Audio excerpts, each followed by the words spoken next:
प्रयोजन संबंधः एताः वल्यः भवन्ति इति।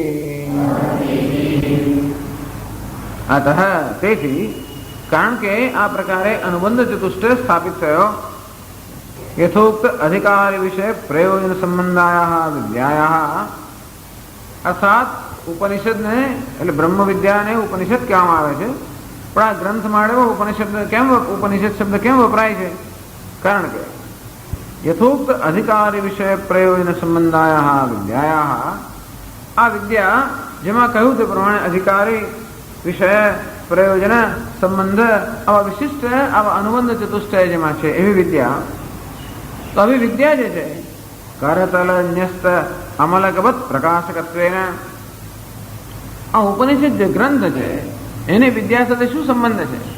આ ગ્રંથ વિદ્યાનો પ્રકાશક છે. આ ગ્રંથ વિદ્યાનો પ્રકાશક છે અને વિદ્યા આ ગ્રંથ વડે પ્રકાશિત થાય છે. આમ પ્રકાશક પ્રકાશ એવો સંબંધ છે. આ ગ્રંથ કેવો છે? પેલા દીપક સમાન છે. એક દીપક જેવી રીતે પદાર્થોને પ્રકાશિત કરે તે ગ્રંથ બ્રહ્મ વિદ્યાને પ્રકાશિત કરે છે. અંતેથી અને એ બ્રહ્મ વિદ્યા વડે પછી જે આપણા જીવનનું પ્રયોજન સિદ્ધ થાય છે અને તેથી અને કેવી રીતે પ્રકાશિત કરે છે? કરન્યસ્ત કરતલન્યસ્ત અમલકવત એ કહે છે આપણા હાથની અંદર જેમ કોઈ આમળાનું ફળ હોય એ આમળાના ફળનું કેવું એકદમ સ્પષ્ટતાથી આપણે જ્ઞાન થાય. આંખો બંધ હોય તો જાણીએ કે આમળો છે મારા હાથમાં. એના સ્પર્શથી આમળામાં જે એક પ્રકારની શીતળતા હોય એનાથી અને એના સ્પર્શથી આપણે જાણીએ કે આ આમળું છે. તો આપણા હાથમાં આમળાનું ફળ હોય અને કેવું સ્પષ્ટતાથી જ્ઞાન થાય, એમાં કોઈ પ્રકારનો સંશય કે વિપરીત એમ હોતો નથી. તો જેવી રીતે આપણા હાથમાં રહેલો આમળો કેવો પ્રકાશિત છે સ્પષ્ટતાથી, એવી જ રીતે આ ગ્રંથ છે એ ઉપનિષદને કે બ્રહ્મ વિદ્યાને એવે સ્પષ્ટ રૂપે પ્રકાશિત કરે છે. અંતેથી વિશિષ્ટ અધિકારી વિષય પ્રયોજન સંબંધાः એતાः વલ્યઃ ભવન્તિ ઇતિ. અંતેથી એમ કહી શકાય કે આ ઉપનિષદ ગ્રંથનો પણ એ જ અધિકારી છે જે બ્રહ્મ વિદ્યાનો અધિકારી છે. એનું પણ એ જ પ્રયોજન છે જે બ્રહ્મ વિદ્યાનું પ્રયોજન છે. એનો પણ એ જ વિષય છે જે બ્રહ્મ વિદ્યાનો વિષય છે. એનો એ જ સંબંધ જે બ્રહ્મ વિદ્યાનો સંબંધ છે. તેથી ઉપનિષદ બ્રહ્મ વિદ્યામાં જે અનુબંધ ચતુષ્ટય છે એ જ અનુબંધ ચતુષ્ટય આ ગ્રંથનું પણ છે અને માટે આ ગ્રંથનું અધ્યયન કરવું જોઈએ. ન કરીએ આપણે કોઈ પણ ગ્રંથના અધ્યયનનો પ્રારંભ આપણે ક્યારે કરીએ? જ્યારે અનુબંધ ચતુષ્ટય અર્થાત આ 4 અનુબંધ છે એના વિશે આપણે સ્પષ્ટ હોઈએ ત્યારે. આનો વિષય શું છે, મને રસ પડે એમ છે કે નહીં? તો કે હા. એ જ્ઞાન પ્રાપ્ત કર્યા પછી મારા જીવનમાં મને શું લાભ થશે એમાં રસ છે કે નહીં? તો કે હા. આમાં જે જ્ઞાન પ્રદાન કરે છે એની યોગ્યતા હું ધરાવું છું કે નહીં? તો કે હા. અને જ્ઞાન પ્રાપ્ત કર્યા પછી પાછું કશું કરવાનું રહેશે? તો કે ના. આમ બધી જ રીતે જયારે આપણને સમાધાન થાય ત્યારે જ આપણે આ ગ્રંથનું અધ્યયન કરીએ. કોણ એવો સમયની શક્તિની પાછળ ખર્ચવાનું છે? અત્યારે આપણે એટલા વ્યસ્ત છે, એટલા તો બિઝી છે કે કઈ નકામી વસ્તુ વાંચવાનો અને અભ્યાસ કરવાનો એવો આપણે સમય હોતો નથી. એ પહેલા એ પુરવાર કર્યું, એ સિદ્ધ કર્યું કે આ ગ્રંથનું અધ્યયન આપણા માટે આવશ્યક છે અથવા આપણા માટે ફલદાયી છે. અને તેથી કહે છે કે હવે આ ગ્રંથની વ્યાખ્યા અમે કરીશું. નહીં ગ્રંથની વ્યાખ્યા જ ના થાય. આપણે ગ્રંથનું અધ્યયન જ ન કરીએ, અધ્યયન ન કરીએ તો વ્યાખ્યા કરવાનો અર્થ જ નથી. અને તેથી સૌથી પહેલા શંકરાચાર્ય મહારાજે આપણે બતાવ્યું કે કેમ આ ગ્રંથનું અધ્યયન કરવું જોઈએ. કારણ કે આ ગ્રંથમાં આ પ્રકારનો વિષય પ્રયોજન અધિકારી આ બધી વસ્તુઓ છે. અને તેથી એ આગળ કહે છે કે તેથી આ ગ્રંથની હું વ્યાખ્યા કરીશ.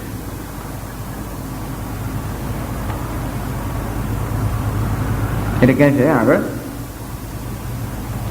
અતઃ તાહ યથા પ્રતિભાનમ વ્યાચક્ષ્મહે.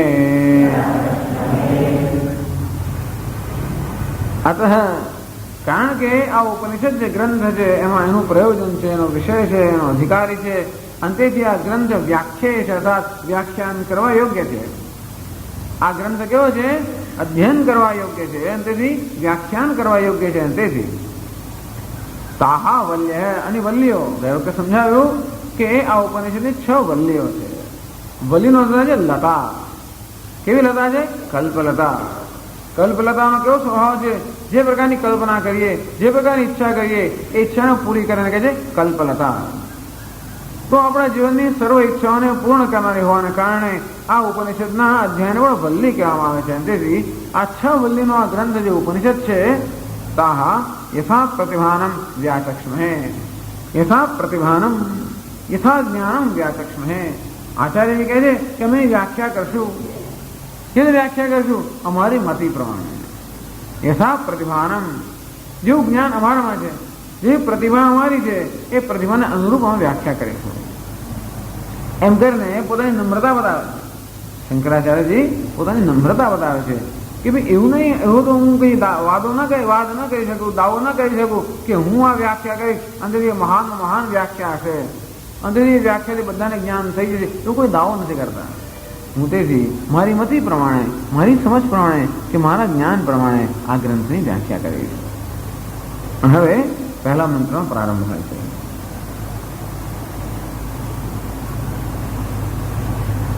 એમાં પહેલું વાક્ય વાંચવું જોઈએ જે મંત્રની પહેલા આવે છે. કે છે આગળ તત્ર આખ્યાયિકા વિદ્યાસ્તુત્યર્થા. હવે જ્યારે આ ગ્રંથના વ્યાખ્યાનો પ્રારંભ કરીએ છીએ ત્યારે આપણે બધાને ખબર છે કે આ ગ્રંથ આખ્યાયિકાના રૂપમાં છે, કથાના રૂપમાં છે. કઈ આખ્યાયિકા? તો કે નચિકેતા અને યમરાજ વચ્ચેનો સંવાદ. એટલે આ 6 વલ્લીઓના ગ્રંથમાં પહેલી જે વલ્લી છે એમાં મુખ્યત્વે આ આખ્યાયિકા જ આવે છે, આ બધી કથા જ આવે છે કે નચિકેતા કોણ હતો, કયા સંજોગોમાં એને યમરાજા પાસે જવું પડ્યું, યમરાજા પાસે જઈને પછી એને કેવા પ્રકારનું વર્તન કર્યું, એ વર્તનથી ખુશ થઈને યમરાજાએ કેવા એને 3 વરદાન આપ્યા, એ વરદાનનો પછી કેવી રીતે એક પછી એક એનો ઉપયોગ કર્યો, અને ત્રીજા વરદાનમાં છોડીને કેવી રીતે આત્મવિદ્યાની કે બ્રહ્મ વિદ્યાની માંગણી કરી. એ બ્રહ્મ વિદ્યાની જયારે માંગણી કરી ત્યારે યમરાજાએ એના વૈરાગ્યની કસોટી કરવા માટે કેવા બધા પ્રલોભનો એની સમક્ષ ધર્યા. આ બધા પ્રલોભનોથી પ્રભાવિત થયો નહીં નચિકેતા, અને કેવી રીતે એની વિદ્યા માટેની જે જિજ્ઞાસા, એની જ્ઞાન માટેની જે નિષ્ઠા, એમાં એ કેવો, એટલે જિજ્ઞાસા એમાં કેવો એ દ્રઢ રહ્યો, અને કેવી રીતે આ બધા પ્રલોભનોને વશ થયા વગર એ પોતાની આત્મવિદ્યા કે બ્રહ્મ વિદ્યાની ઈચ્છામાં કેવો દ્રઢ રહ્યો. બસ આ બધી વસ્તુઓ આ પહેલી જે વલ્લી છે એમાં તો આ પ્રકારનું વર્ણન છે. આ કઈ ઉપનિષદ નથી. એટલે કોઈ પૂછે છે શંકરાચાર્યજીને કે આપ કહો છો કે હું ઉપનિષદની વ્યાખ્યા કરીશ, પરંતુ આનું પહેલું જે પ્રકરણ છે અર્થાત પહેલી વલ્લી છે એમાં તો ખાલી કથા જ છે, એમાં એની વ્યાખ્યા કરવાની શું જરૂર? અને આ કથાનો ઉપનિષદ કહેવાય કેમ? ઉપનિષદ ને કહ્યું, આપણે કહ્યું કે ઉપનિષદ શું? બ્રહ્મ વિદ્યા. અંદરથી શ્રેય અન્ય શ્રેય અન્ય દુદૈવ પ્રેય. આમ બીજી વલ્લીથી જે પ્રારંભ થાય છે ચર્ચા, એને આપણે બ્રહ્મ વિદ્યા કહી શકીએ. પણ પહેલી વલ્લીમાં જે વિષય છે એ બ્રહ્મ વિદ્યા ના કહેવાય, એ તો ખાલી કથા છે. એનો કેમ ઉપનિષદમાં સમાવેશ થયો? અને કદાચ ઉપનિષદમાં સમાવેશ થયો તો પણ આપ શું કામ એની વ્યાખ્યા કરો છો? એટલે પહેલા શંકરાચાર્ય સમજાવે છે આખ્યાયિકા વિદ્યા સ્તુત્યર્થા. આખી આખ્યાયિકા કથા કોને મળે છે? શેને મળે છે? વિદ્યાની સ્તુતિ માટે. આમ ઉપનિષદ સીધે સીધું પોતાના શબ્દોમાં વિદ્યાની સ્તુતિ કદાચ ન કરતો હોય, અને છતાં પણ આખ્યાયિકા દ્વારા વિદ્યાની સ્તુતિ કરવામાં આવે છે. ઘણા બધા ઉપનિષદમાં અને ભગવદ્ ગીતાની અંદર વિદ્યાની સ્તુતિ કરવામાં આવે છે. ઇદંતુ તે ગુહ્યતમમ પ્રવક્ષ્યામિ અનસૂયવે. રાજ વિદ્યા રાજગુહ્યમ પવિત્રમ ઇદમુત્તમમ પ્રત્યક્ષાવગમમ ધર્મ્યમ સુસુખમ કર્તુમ અવ્યયમ. એમ કે ભગવાન પોતે આ વિદ્યાની એટલી બધી પ્રશંસા કરે છે. આમ વિદ્યાની પ્રશંસા કરવી કે સ્તુતિ કરવી એ આપણા ગ્રંથોમાં વારંવાર આપણે સાંભળે છે. એવું કેમ કરતા? ભગવાન પોતે જે સેલ્સમેન છે, જેથી અર્જુન પોતાને સાંભળે એવી ઈચ્છા છે, અને માટે ન હોય એવી સ્તુતિ કરતા હશે તો કે નહીં, વિદ્યાની સ્તુતિ એટલા માટે કરે છે જેથી જે શ્રોતા છે કે જિજ્ઞાસુ છે એના મનમાં આ વિદ્યા માટેનું મહત્વ ઉત્પન્ન થાય. વિદ્યામાં મહત્વ બુદ્ધિ હોવી. મહત્વ બુદ્ધિ એટલે કે આ વિદ્યા મહાન છે એ પ્રકારની મહત્વ બુદ્ધિ જ્યારે ઉત્પન્ન થાય ત્યારે આપણે વિદ્યા માટે આદર જન્મે, અને આદરપૂર્વક જો આપણે અધ્યયન કરતા હોઈએ તો જ આપણને એ આ વિદ્યા જે છે પ્રાપ્ત થાય, નહીં તો પ્રાપ્ત ન થાય. ચાલો ને હવે ક્લાસ ચાલે છે, આપણે જઈએ છીએ. શું કોઈ કહે છે બેઠા કરતા બજાર ભલું, એક એવી ગુજરાતીમાં, બેઠા કરતા બજાર ભલું. આ સ્વામીજીના ક્લાસ ચાલે, સવાર બપોર ચાલે, બીજું કશું કરવાનું છે, ત્યાં જઈને બેસી. સંન્યાસ આશ્રમ રોજ સાંજે સ્વાધ્યાય ચાલે છે ને માટે ચાલો પણ સાંજે કંઈ કરવાનું ત્યાં જઈને બેસીએ. એમ બેઠા કરતા બજાર ભલું એવી તો આપણે જતા હોઈએ. જોઈએ તો ખરા શું કહે છે સ્વામીજી, સાંભળ્યું તો ખરા તે નવું કહે છે કશું કે એમને કંઈ એમ કરીને આવી તો આપણે ધારો કે શ્રવણ કરતા હોઈએ તો એનો અર્થ કે વિદ્યામાં આપણે આદર નથી. અને આદર જો મનમાં ન હોય, શ્રદ્ધા મનમાં ન હોય, ભક્તિભાવ મનમાં ન હોય તો પછી કોઈ પણ અધ્યયન આપણને ઉપયોગી ન થાય. એ અધ્યયનનો પ્રસાદ કે અનુગ્રહ પ્રાપ્ત ન થાય. આ જે શાસ્ત્રની પણ આપણે કૃપા પ્રાપ્ત થવી જોઈએ. ક્યારે જીવનમાં સફળતા પ્રાપ્ત થાય ત્યારે 4 પ્રકારની કૃપા આપણે પ્રાપ્ત થાય. કેવી કૃપા? ઈશ્વરની કૃપા. પછી કોની કૃપા? ગુરુની કૃપા. પછી ત્રીજી શાસ્ત્રની કૃપા. અને ચોથી આત્મકૃપા. એ આત્માની કૃપા સૌથી વધારે અઘરી છે. પણ પહેલી કૃપા કઈ? ઈશ્વરની કૃપા. ઈશ્વરાનુગ્રહાદેવ પુંસામ અદ્વૈત વાસના. ઈશ્વરનો મહાન જ્યારે અનુગ્રહ થાય ત્યારે અદ્વૈત વાસના, અદ્વૈત જ્ઞાન પ્રાપ્ત કરવાની આપણે ઈચ્છા જન્મે. ઈશ્વરનો મહાન અનુગ્રહ છે. દુર્લભમ ત્રયમેવ એતદ દેવાનુગ્રહ હેતુકમ મનુષ્યત્વમ મોક્ષત્વમ મહાપુરુષ સંશ્રય. આ મનુષ્ય દેહ પ્રાપ્ત થાય એમાં પણ મુમુક્ષુત્વ અર્થાત મુક્તિ પ્રાપ્ત કરવાની ઈચ્છા જન્મે. અને તેમાં પણ મહાપુરુષ સંશ્રય અર્થાત મહાપુરુષનો ગુરુનો આપણે સંપર્ક થાય. આ બધું ઈશ્વરના અનુગ્રહથી થાય. પછી બીજો અનુગ્રહ, પછી ઈશ્વર પોતે પછી બીજાને સોંપી દે. કોને સોંપી દે? ગુરુને સોંપી દે. હવે ગુરુને સોંપાઈ ગયા. કોનો અનુગ્રહ જોઈએ? ગુરુનો અનુગ્રહ જોઈએ. તદ્વિધિ પ્રણિપાતેન પરિપ્રશ્નેન સેવયા ઉપદેક્ષન્તિ તે જ્ઞાનમ જ્ઞાનેન તત્વદર્શિન. આ જ્ઞાની મહાત્માઓ જે છે એ ક્યારે તમે ઉપદેશ કરશે? જ્યારે તું એમને પ્રસન્ન કરશે ત્યારે. એ ક્યારે પ્રસન્ન થશે? જ્યારે તારી જિજ્ઞાસાથી એ લોકો પ્રભાવિત થશે ત્યારે. જુએ કે આ ખરેખર જિજ્ઞાસુ છે. અને એવી જિજ્ઞાસા જ્યારે કોઈ વિદ્યાર્થીમાં જોઈએ આપોઆપ જ ગુરુ પ્રસન્ન થાય. તેથી ગુરુને પ્રસન્ન કરવા, એમની કૃપા પ્રાપ્ત કરવી એ પણ અત્યંત આવશ્યક છે. તો ઈશ્વરને કારણે ગુરુ પ્રાપ્ત થાય અને ગુરુની સેવા અને ભક્તિથી આપણે ગુરુની કૃપા પ્રાપ્ત થાય. તો ગુરુની કૃપાથી શું પ્રાપ્ત થાય? શાસ્ત્ર કૃપા. ગુરુ આપણે શાસ્ત્રમાં પ્રવેશ કરાવે. આપણે આ શાસ્ત્રો તો પેલા સમુદ્ર સમાન છે, ખારા પાણી જેવા છે. અંતેથી સીધે સીધું કે આપણે એનો આનંદ માણી શકતા નથી. ગુરુ કેવા છે? પેલા સૂર્ય સમાન છે. અને આ સમુદ્રનું જે જળ ખારું છે એનું શોષણ કરીને, એનું વાષ્પીભવન કરીને, એમાં વાદળની રચના કરીને વૃષ્ટિ રૂપે આપણે જ્યાં હોઈએ ત્યાં આપણી પાસે લાવે. સમુદ્ર તો ક્યાંનો ક્યાંય દૂર હોય તો સૂર્ય શું કરે છે?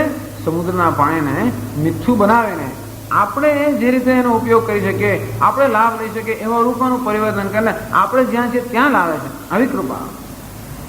અને તેથી ગુરુ આપણે શું કરે? શાસ્ત્રની કૃપા પ્રાપ્ત કરાવે.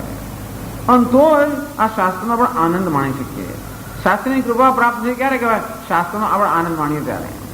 એના શ્રવણમાં આનંદ આવે, એના ચિંતનમાં આનંદ આવે, એના મનનમાં આનંદ આવે, એના સેવનમાં આનંદ આવે. સમજો કે શાસ્ત્રની કૃપા પ્રાપ્ત થાય છે. અને શાસ્ત્ર કોની કૃપા કરે? આત્મકૃપા. ત્યારે આત્મા અનુકૂળ થાય. આ ગ્રંથમાં પણ કહેવામાં આવશે જ્યારે આત્મા અનુકૂળ થાય ત્યારે જ બધી વસ્તુ છેવટે આપણને આ વિદ્યા પ્રાપ્ત થાય.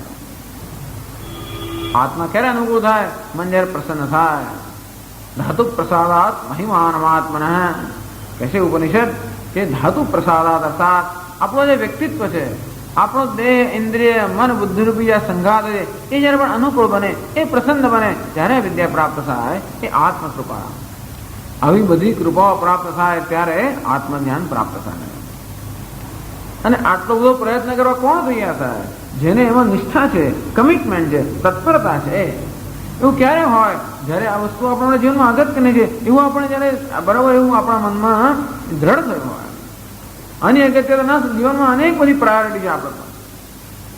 સ્વામી સવારના ક્લાસમાં મને ફાવતું નથી. કેમ? તો કે સવારે મારે ફલાણું કરવાનું. પેલા ક્લાસમાં મને આવું ના ભાવે. કેમ? કે તે વખતે મારે આ કરવાનું હોય. ફલાણું મન ના ભાવે. કેમ? કે ત્યારે મારે આમ થવાનું હોય.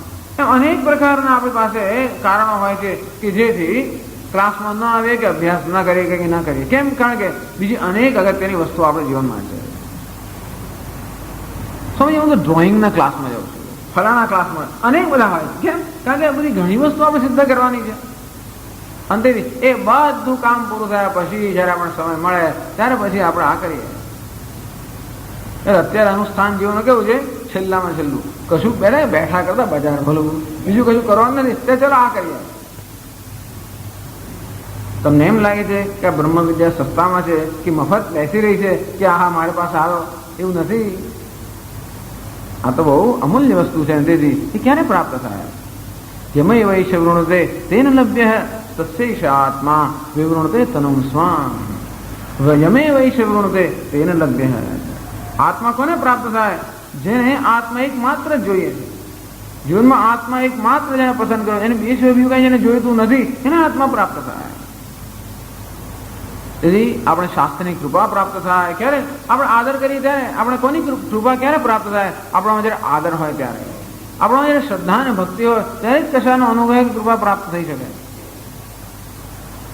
તેથી આપણા આદર જન્મે, આપણા મહત્વ બુદ્ધિ જન્મે, આની અગત્યતાની આપણે સમજ પડે. આપણા જીવનમાં એક માત્ર અગત્યની વસ્તુ બની રહે અને છેવટે આપણા જીવનમાં આના સિવાય બે કશાને સ્થાન જ ના હોય એ પ્રકારનું સ્થાન જ્યારે પ્રાપ્ત કરે.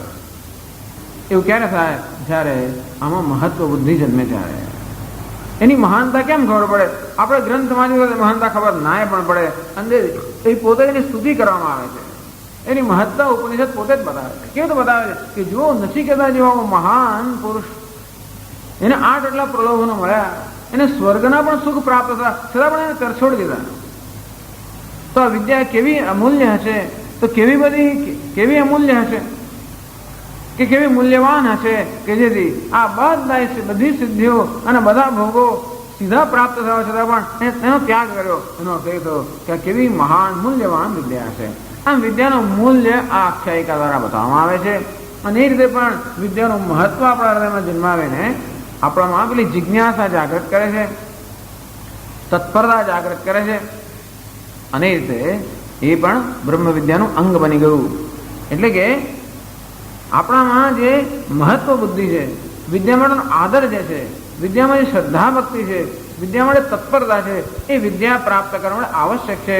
અંતેથી એ શ્રદ્ધા ભક્તિ તત્પરતા કે નિષ્ઠા એ વિદ્યાના અંગ કહેવાય. અંગ એટલે આવશ્યક વસ્તુ. અને એ પ્રકારની તત્પરતા કે નિષ્ઠા કે મહત્વ બુદ્ધિ પ્રાપ્ત કરવા માટે અહીં વિદ્યાની સ્તુતિ કરવામાં આવે છે. એ સ્તુતિ કેવી રીતે કરવામાં આવે છે? આખ્યાયિકાના રૂપમાં. અને માટે આખ્યાયિકા પણ આવશ્યક છે.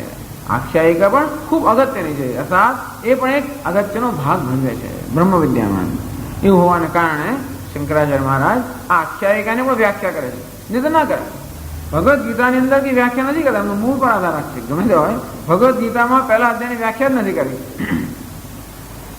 પહેલો અધ્યાય અને બીજા અધ્યાયના 10 શ્લોકોની વ્યાખ્યા કરી જ નથી મહારાજે. વ્યાખ્યા ભલે એક શ્લોક ના કર્યો, હું તાત્પર્ય બહુ લંબાથી સમજાવ્યું છે. એક શ્લોકની વ્યાખ્યા નથી કરી, પરંતુ એ બધા શ્લોકોનું તાત્પર્ય જો કે વિસ્તારે સમજાવ્યું છે. પણ તો એક શ્લોકની વ્યાખ્યા પણ કરે છે. અંતેથી કેમ આની વ્યાખ્યા કરવી જોઈએ એ પણ એકવાર સ્થાપિત થઈ ગયું. હવે આગળ મંત્ર છે. ઓમ ઉશન હવૈ વાજશ્રવસઃ સર્વવેદ સમદદૌ તસ્ય નચિકેતા નામ પુત્ર આસ. આના મંત્રો શ્લોકના રૂપમાં પણ છે અને જોડે જોડે પાઠના રૂપમાં પણ છે. બે ગદ્ય અને પદ્ય બંને રૂપમાં આના મંત્રો છે. આ પહેલો મંત્ર છે ગદ્ય રૂપમાં છે. ઓમ એમ કહીને મંગળ પ્રારંભ કરે છે. ઉપનિષદ ઓમ એ પરમાત્માનું નામ છે. કહ્યું તે પ્રમાણે ઉચ્ચારણ માત્રથી મંગળ પ્રવર્તમાન થાય છે. તેથી ભગવાનને પહેલા ઈશ્વરનું સ્મરણ થાય છે. ઓમ એ પરમ બ્રહ્મ કે પરમાત્માના સ્મરણ રૂપ મંગળથી. ઉશન હવૈ વાજશ્રવસઃ સર્વવેદ સમદદૌ. એ કહે છે કે વાજશ્રવસ નામના એક ઋષિ હતા. ઉશન અને વિશિષ્ટતા છે. ઉશન અર્થાત અનેક પ્રકારની ઈચ્છાઓ કામનાઓ ધરાવનારા હતા. સર્વ વેદ સમદદૌ. એમણે પોતાનું બધું જ ધન આપી દીધું. અર્થાત વાજશ્રવસ નામના મુનિએ જે અનેક પ્રકારના ભોગની ઈચ્છા ધરાવતા હતા એમણે પોતાનું બધું જ ધન દાનમાં આપી દીધું. તસ્ય નચિકેતા નામ પુત્રાસ, આવા વાજશ્રવસ ઋષિને નચિકેતા નામનો એક પુત્ર હતો. આ પહેલો મંત્ર છે. શંકરાચાર્યજી ભાષ્યમાં સમજાવે છે. ઉશન કામયમાનઃ હવૈ ઇતિ વૃત્તાર્થ સ્મરણાર્થો નિપાતો. ઉશન કામયમાનઃ, ઉપનિષદનો પહેલો શબ્દ જ ઉશન. ઉશન ઉષ એટલે વશ, વશ ધાતુમાંથી બનેલો છે. વશ કાંતૌ ઈચ્છા, વશ ધાતુમાંથી ઉશન શબ્દ બનેલો છે. વશનો અર્થ છે કાંતિ એટલે કે ચમકવું, તો ઈચ્છા એટલે કે ઈચ્છા ધરાવવી.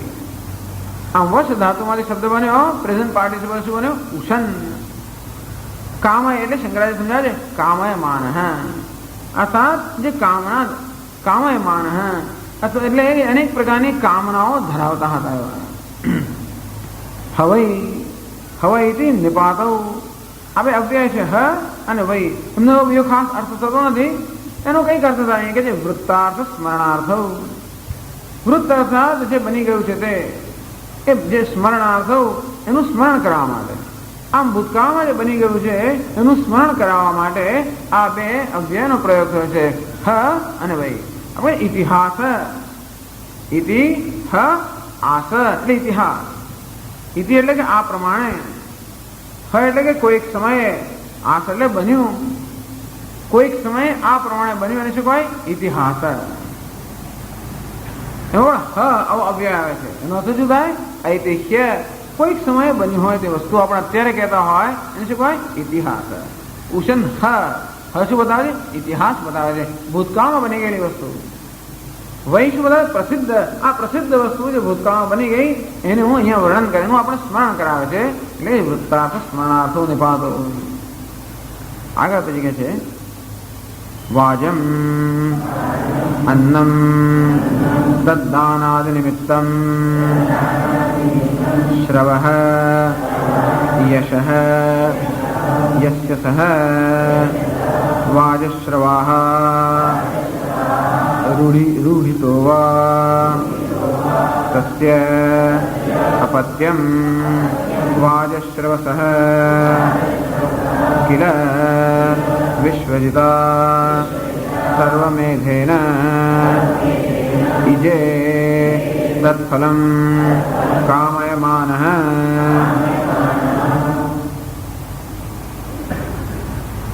વાજશ્રવસ એ શબ્દ સમજાવે છે. વાજશ્રવસ કોને કહેવાય? કે જે વાજશ્રવાના પુત્રને વાજશ્રવસ કહે છે. તો આવી રીતે નામ અપાતા હોય, હંમેશા પુત્રનું નામ પિતાના નામ પરથી આવતું હોય. જેમ રામચંદ્રનું નામ છે દાશરથી, દશરથના પુત્ર હોવાને કારણે શું કહે છે? દાશરથી.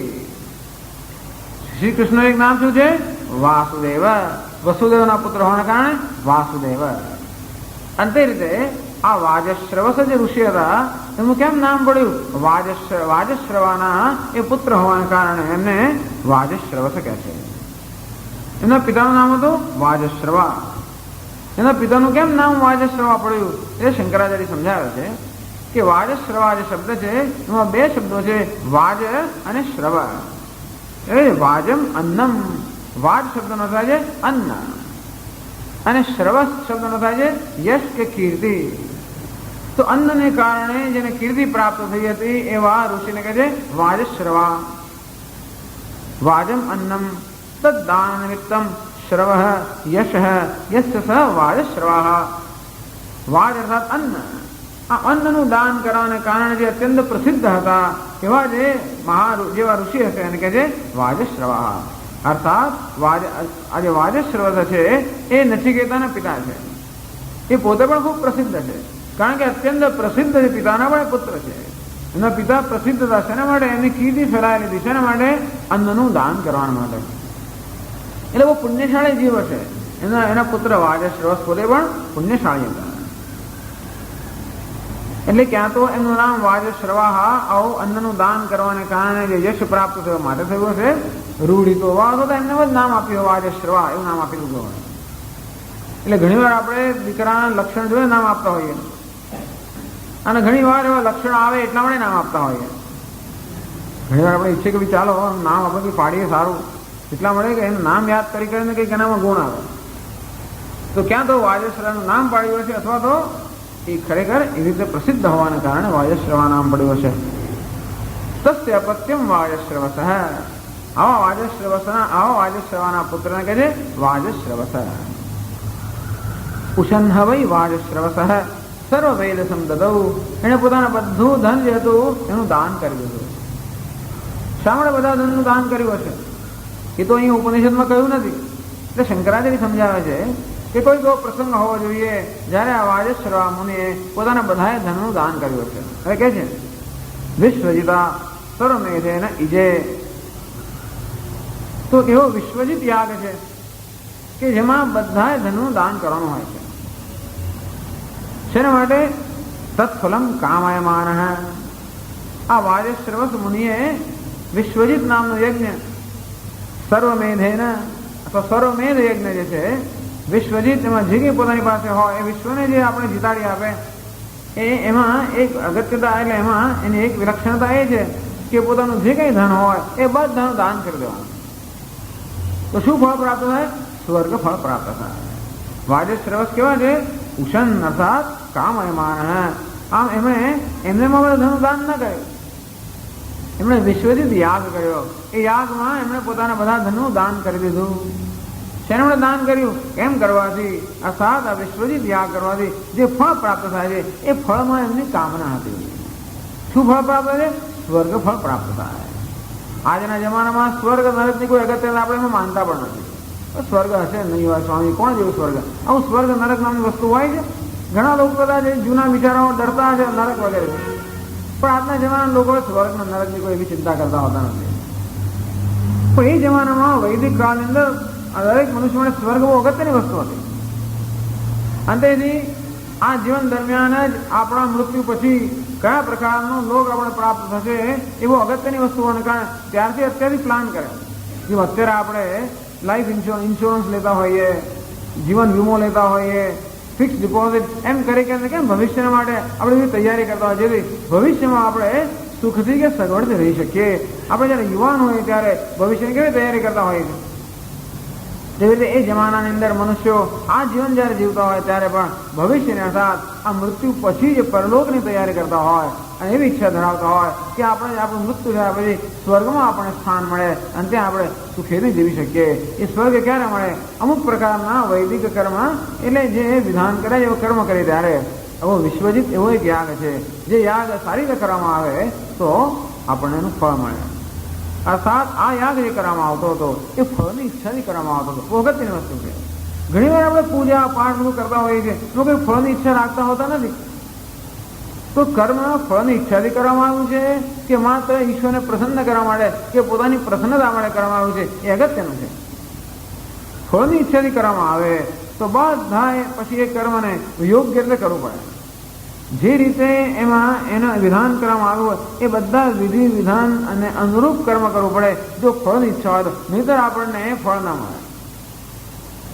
ફળની ઈચ્છા ન હોય તો કશો વાંધો નહીં, કશો વાંધો નહીં. અર્થાત કદાચ બધા વિધિ વિધાન ન થાય તો પણ વાંધો નહીં કે આપણે એમાંથી કંઈ જોઈતું નથી. માત્ર આપણી આત્માની પ્રસન્નતા માટે કરીએ છીએ કે ઈશ્વરની પ્રસન્નતા માટે કરીએ છીએ અને તેથી કોઈ ફળની કામના ન હોય તો કર્મ કરતી વખતે બધા વિધિ વિધાન કદાચ ન પણ સચવાય તો પણ ચાલે. તો ફળ જોઈતું હોય તો વિધિ વિધાન જોઈએ. એડમિશન જોઈએ કશું ખુશ કરવો હોય તો બધી વિધિ જોઈએ. જે દક્ષિણા આપવાનું જે કંઈ કરવાનું એ બધું બરોબર કરીએ તો જ આપણને એનું ફળ મળે. તો ના મળે. ખાલી આપણે બીજી કંઈ ઈચ્છા ન હોય અને દિવાળીમાં આપણે ખાલી એક નર્યું પેનાનું આપણે પેકેટ લઈએ તો ખુશ થાય. પણ આપણી ઈચ્છા હોય કે મારા દીકરાને એડમિશન મળે તો એક પેનાનું પેકેટ ના ચાલે. પછી એના માટે જે વિધિ અને વિધાન હોય એ કરવા પડે. અહીં જે દક્ષિણા હોય એ દક્ષિણાની આપવાની પણ પ્રથા એક છે. ગમે તેમ દક્ષિણા આપો ના ચાલે. જે પ્રકારે દક્ષિણા અપાવી જોઈએ, જે સ્થળે અપાવી જોઈએ, જે પ્રમાણ અપાવી જોઈએ અને જેટલી માત્રામાં અપાવી જોઈએ એ બધું આપણે ધ્યાન રાખીએ તો જ આપણે ફળ મળે, તો ના મળે. તો ભગવાનનું પણ આ દેવતાનું પણ આવું છે. દેવતાઓ ક્યારે ખુશ થાય? એમને બરોબર દક્ષિણા મળે અને એમની જે રુચિ પ્રમાણે બધું મળે ત્યારે એ લોકો ખુશ થાય. અને તે રીતે દેવતાઓની ખુશી આપણે જોઈતી હોય તો એની બધા વિધિ વિધાન છે એનું પાલન કરવું જોઈએ. એટલે કે તત્ફલમ કામયમાન ઉષન કહ્યું ને, એટલે તત્ફલમ કામયમાન આ વિશ્વજીત યાગનું ફળ જે સ્વર્ગ છે એની કામનાથી એના કર્યું છે. ચાલો પછી આગળ કહે છે સહ તસ્મિન કૃતૌ સર્વવેદસં સર્વસ્વં ધનમ દદૌ દત્તવાન સહ એ વાજશ્રવસ તસ્મિન કૃતૌ એ કર્તુમાં એ યાગની અંદર સર્વવેદસમ વેદ શબ્દનો થાય ધન. સર્વવેદસમ એટલે સર્વધનમ પોતાનું જે ધન હતું દદૌ દત્તવાન એને પોતાનું બધું ધન એને દાનમાં આપી દીધું.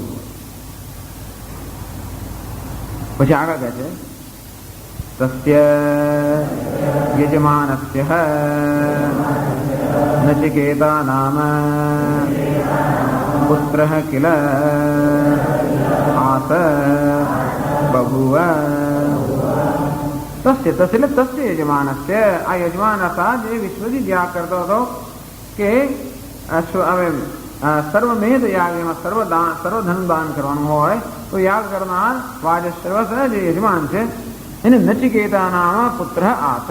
એ નચિકેતા નામનો પુત્ર હતો. એમાં કે હનો અર્થ કરે કિલ પ્રસિદ્ધ છે. આટલો નાનો હોવા છતાં પણ નચિકેતા પ્રસિદ્ધ છે. ત્યારે પણ પછી આપણે માટે તો પ્રસિદ્ધ ક્યારે થયો? આ ઉપનિષદનું જ્ઞાન પ્રાપ્ત કરવાને કારણે. પરંતુ એ નાનો બાળક એ વખતે બધા પ્રસિદ્ધ હશે એની તેજસ્વીતાને કારણે ત્યારે પણ પ્રસિદ્ધ એવો પુત્ર આ વાજશ્રવસને હતો. પછી કથા આગળ ચાલે છે. બીજા મંત્રમાં કહે છે તગુમ કુમારગુમ સંતમ દક્ષિણાસુ નિયમાનાસુ શ્રદ્ધા વિવેશ સોમન્યત તગુમ તમ કુમારમ સંતમ. આ નચિકેતા કેવો હતો? માત્ર કુમાર હતો, હજી બાળક હતો, હજી યુવાન પણ થયો નથી એવો કુમાર અવસ્થામાં રહેલો આજે નચિકેતા હતો. દક્ષિણાસુ નિયમાનાસુ ત્યારે યાગ પૂરો થવા આવ્યો અને દક્ષિણા આપવાનો જ્યારે સમય આવ્યો ત્યારે નચિકેતાએ જોયું કે આ ગાયોને તો દક્ષિણા માટે લવાઈ રહી છે. ગાયો જ્યારે આવે તો લવાઈ રહી હતી દક્ષિણા માટે. શ્રદ્ધા આવે છે અને એ જોઈને નચિકેતાએ જે જોયું એને કારણે એકદમ એનું મન શ્રદ્ધાથી ભરાઈ ગયું. સ અમન્યત અને પછી એને વિચાર કરવા માંડ્યો. તો નચિકેતાએ કશું જોયું. શું જોયું? આ યાગ તો સંપન્ન થઈ ગયો. હવે એના છેલ્લા અંગ તરીકે દક્ષિણા આપવાની હતી. એ દક્ષિણા માટે પછી ગોશાળામાંથી ગાયો લવાઈ રહી હતી. એ ગાયોને જોઈને નચિકેતાને કંઈક મનમાં અરેરાટી થઈ ગઈ. અંતેથી એના મનમાં એકદમ શ્રદ્ધા એટલે કે ભક્તિને શ્રદ્ધાનો જન્મ થયો અને એ શ્રદ્ધાપૂર્વક એ વિચારવા લાગ્યો. ભાષ્યમાં સમજાવે છે તમ્હ નચિકેતસં કુમારમ પ્રથમ વયસં સંતમ અપ્રાપ્ત પ્રજનન શક્તિમ બાલમેવ શ્રદ્ધા આસ્તિક્ય બુદ્ધિ પિતુઃ હિતકામ પ્રયુક્તા આવિવેશ પ્રવિષ્ટવતી કસ્મિન કાલે ઇત્યાહ ઋત્વિભ્યઃ સદસ્યેભ્યશ્ચ દક્ષિણાસુ નિયમાનાસુ વિભાગેન ઉપનિયમાનાસુ દક્ષિણાર્થાસુ ગોષુ સહ આવિષ્ટશ્રદ્ધઃ નચિકેતાઃ અમન્યત. તમ નચિકેતસમ કુમારમ સંતમ. હજી તો આ નચિકેતા માત્ર કુમાર હતો. કુમાર કોને કહે? પ્રથમ વયસમ. આપણા જીવનની અવસ્થાઓ બધી હોય છે. પહેલી અવસ્થા ગઈ કુમાર, પછી અવસ્થા ગઈ યૌવન, પછી અવસ્થા ગઈ પ્રૌઢ, પછી અવસ્થા ગઈ વાર્ધક્ય. આમ જીવનની અવસ્થાઓ હોય છે. પહેલી અવસ્થા ગઈ કુમાર, અહીં કુમાર છે. પ્રથમ વયસમ માત્ર પ્રથમ અવસ્થામાં જ છે. કેવી પ્રથમ અવસ્થા? અપ્રાપ્ત પ્રજનન શક્તિ, જેને પ્રજનન શક્તિ પ્રાપ્ત થઈ નથી, એટલે પુખ્ત વયનો થયો નથી હજી, એટલે પરણવા યોગ્ય થયો નથી હજી, એવો કુમાર છે. અને બાળને હજી બાળક જ છે, તે 16 વર્ષનો થયો નથી, કદાચ 12 વર્ષનો હશે, કેટલા વર્ષનો છે લખ્યું નથી આમાં. હવે માની લેવાનું કે હજી એને મૂછનો દોરો ફૂટ્યો નથી, અંતેથી પ્રજનન શક્તિ માટે અત્યારે હજી પણ એ યોગ્ય નથી. તો કુમાર 8 કે 10 12 વર્ષનો હશે. આવો કુમાર હોવા છતાં પણ શ્રદ્ધા આસ્તિક્ય બુદ્ધિ, તો એનામાં આસ્તિક્ય બુદ્ધિ, શ્રદ્ધા એટલે આસ્તિક્ય બુદ્ધિનો પ્રવેશ થયો. શ્રદ્ધાએ એનામાં પ્રવેશ કર્યો. શ્રદ્ધા કોને કહેવાય? આસ્તિક્ય બુદ્ધિ. અસ્તિ ઇતિ બુદ્ધિ. આસ્તિક્ય બુદ્ધિ એટલે જો ઈશ્વર છે, આસ્તિક એટલે કે છે એ પ્રકારની બુદ્ધિ, એ પ્રકારની માન્યતા. કોણ છે? ઈશ્વર છે એ પ્રકારની માન્યતા. શાસ્ત્રો છે એ પ્રકારની, શાસ્ત્રો છે એટલે શાસ્ત્રો સાચા છે એ પ્રકારની માન્યતા. શાસ્ત્રો સાચા હોય તો પછી શાસ્ત્રોમાં જે કંઈ કહેવામાં આવ્યું હોય એને આપણે સાચું માનીએ.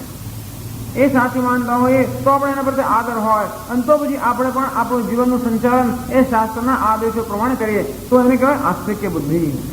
ભગવાન માનું જેમ કે ભાઈ ભગવાનનો વિચાર જ ના કરો. અમે શાસ્ત્રમાં માનીએ છીએ, પણ જીવનમાં શાસ્ત્રનો જાણે કોઈ પ્રકારનો એને કોઈ મૂલ્યનું પાલન ન હોય તો શાસ્ત્રમાં માન્યતા ન કહેવાય. શાસ્ત્રમાં માન્યતા ક્યારે કહેવાય? શાસ્ત્રમાં જે પ્રકારના મૂલ્યોનો ઉપદેશ કરવામાં આવ્યો હોય, કે જે પ્રકારનું વિધાન કરવામાં આવ્યું હોય એનું જે પાલન કરતો હોય, અને એમાં જે કહેવામાં આવે બધામાં પૂરેપૂરી શ્રદ્ધા હોય કે શાસ્ત્ર કહે છે મારે સાચું છે, એમ શું કહે? આસ્તિક્ય બુદ્ધિ. એકદમ એને શાસ્ત્રમાં જે કંઈ ભણ્યો છે એ યાદ આવ્યો. આવો 8 કે 12 વર્ષનો બાળક છે, છતાં પણ એના પિતા ખૂબ વિદ્વાન હતા, અને પિતા પોતે એક મોટું ગુરુકુળ પણ પાઠશાળા પણ ચલાવતા હશે. અંતેથી આ નચિકેતા અને પિતાનો પુત્ર જ નહોતો, પરંતુ એમનો શિષ્ય પણ હતો. અંતેથી આટલી બધી પાઠશાળા ચાલતી હોવાને કારણે, અત્યંત તેજસ્વી વિદ્યાર્થી હોવાને કારણે બધા શાસ્ત્રોએ ભણી ચૂક્યો છે અત્યાર સુધીમાં.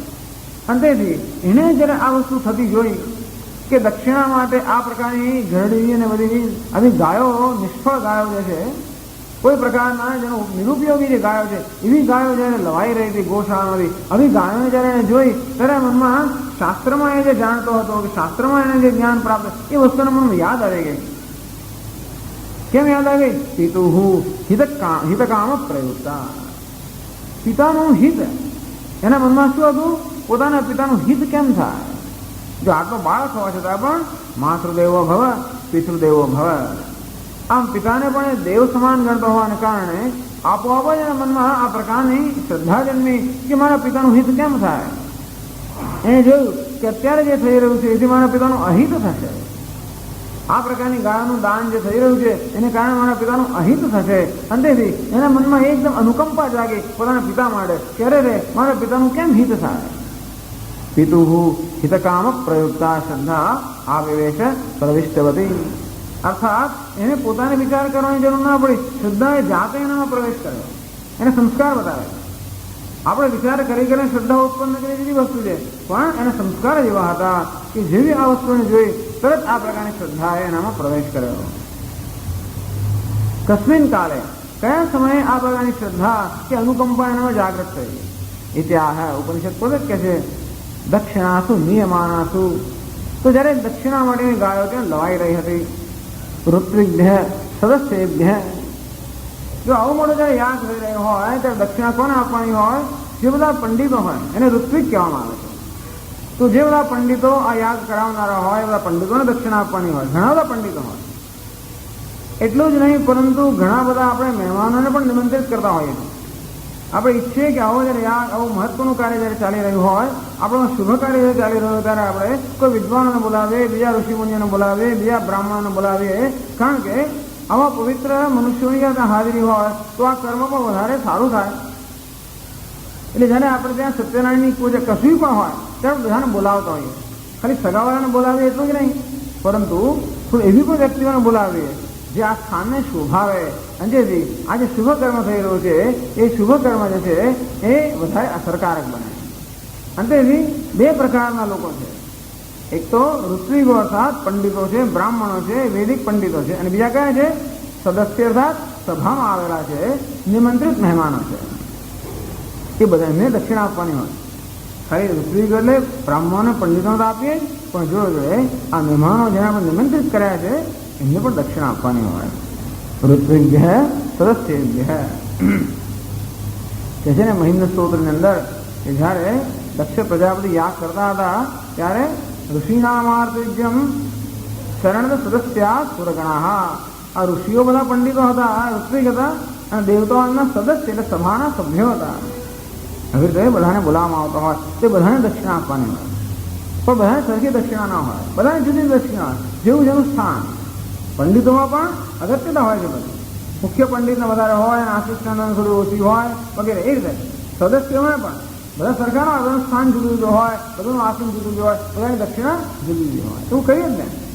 સ્વામીજીને બોલાવીએ અંદર દિવ્ય સ્વામીજી પણ આવે, અંદર બ્રહ્મચારી પણ આવે, બધા આવે કે બધાને સરખી દક્ષિણા ના આપે. બધાને આપીએ અને છતાં પણ થોડું બધાનું કવર જુદું જુદું હોય, થોડું જુદું જુદું હોય. ધ્યાન રાખે. અમને કવરો લખ્યું હોય અને પણ આમ એક ઓમ લખ્યું એટલે સમજવું કે આ સ્વામીજીનું કવર છે.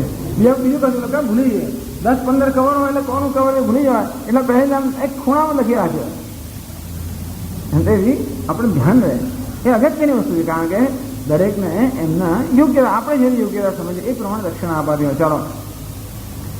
ઋત્વિજ્ઞ સદસ્યેભ્ય દક્ષિણાસુ નિયમાનાસુ વિભાગેન ઉપનિયમાનાસુ. કોઈને 10 ગાયો આપવાની હોય, કોઈને 15 ગાયો આપવાની હોય, કોઈને 2 ગાયો આપવાની હોય. આમ વિભાગ પ્રમાણે જ્યારે આ બધી દક્ષિણા માટે ગાયો લવાઈ રહી હતી. દક્ષિણાસુ એટલે દક્ષિણાસાસુ, દક્ષિણા માટેની ગૌસુ ગાયો જ્યારે લવાઈ રહી ત્યારે આવિષ્ટ શ્રદ્ધા નચિકેતા અમન્યત. અને ત્યારે એના મનમાં આ પ્રકારની શ્રદ્ધા કે અનુકંપા જાગૃત થઈ, અમન્યત અને વિચારવા લાગ્યો. પણ કયા પ્રકારની ગાયો છે એ હવે કહે છે. કયા પ્રકારની ગાયો લવાઈ રહી હતી અને કેમ નચિકેતા વિચારવા લાગ્યો એ ત્રીજા મંત્રમાં કહે છે આગળ. કથમ ઇતિ ઉચ્યતે. કેવી રીતે વિચાર કરવા લાગ્યો ઇતિ ઉચ્યતે. ત્રીજા મંત્રમાં એ કહેવામાં આવે છે. ત્રીજા મંત્રમાં કહે છે પીતોદકા જગ્ધતૃણાઃ દુગ્ધદોહા નરેન્દ્રિયાઃ આનંદાનામ તે લોકાઃ તાન સ ગચ્છતિતા દદત.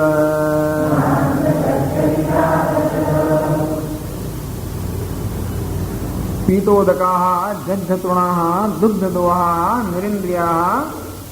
આવા આ ગાયના આ બધા ગાયના વિશેષણો છે. એટલે શંકરાચાર્ય સમજાવે પહેલા પહેલી પંક્તિ છે એનો અર્થ સમજાવે છે. આવા પ્રકારની ગાયો લવાઈ રહી હતી. કેવી છે કે છે દક્ષિણાર્થાઃ ગાવઃ વિશેષ્યન્તે પીતમ ઉદકમ યાભિઃ તાઃ પીતોદકાઃ જગ્ધં ભક્ષિતં તૃણં યાભિઃ તાઃ જગ્ધતૃણાઃ दुग्धोदोहः क्षीराख्यः यासां ताः दुग्धदोहाः निरिन्द्रियाः अप्रजननसमर्थाः जीर्णाः निष्फलाः गावः इत्यर्थः. तो पीतोदका वगैरह ये गायों में विशेषण से ये गाय पीतोदका दक्षिणार्थाः गावः विशेष्यन्ते. આમ આ લોકોને દક્ષિણા માટે જે પ્રકારની ગાયો ગોશાળામાંથી લવાઈ હતી એ કેવા પ્રકારની હતી એનું વર્ણન કરે છે. પીતોદકા, પીત અને ઉદક. પીત એટલે પીવાઈ ગયું છે, ઉદક એટલે જળ. પીતમ ઉદકમ યા વિહિતા પીતોદકા. જેમણે જળ પી લીધું છે એટલે જે ગાયો જળ પીવા માટે સમર્થ નથી. વિચાર કરો કેવી ગાયો પાણી પણ પી શકીએ. પાણી પીવા માટે ઉતારવું તો પડે ને ગળામાં, એટલે અમુક તો સ્વસ્થતા હોય તો જ આપણે પાણી પી શકીએ. અર્થાત પાણી પીવા જેવી પણ હવે એમનામાં સ્વસ્થતા રહી નથી. પીતો હતા જેને છેલ્લું જળ પી લીધું. જગ્ધતૃણાહા જગ્ધમ ભક્ષિતમ તૃણમ. તૃણ એટલે ઘાસ, જગ્ધ એટલે ખાઈ લીધું. જેને છેલ્લું ઘાસ ખાઈ લીધું. અર્થાત ઘાસ ખાવા માટે કંઈક જોઈએ, દાંત જોઈએ, જડવા જોઈએ, કશું જાહેર ના હોય, બિચારી ચાલી શકે એમ પણ નથી. તેનો ભાવ છે આ ગાયો કેવી હતી બિચારી, જર્જરિત અને વૃદ્ધ નિષ્ફળ, કે હવે ઘાસ પણ ખાઈ શકે એમ નહોતી.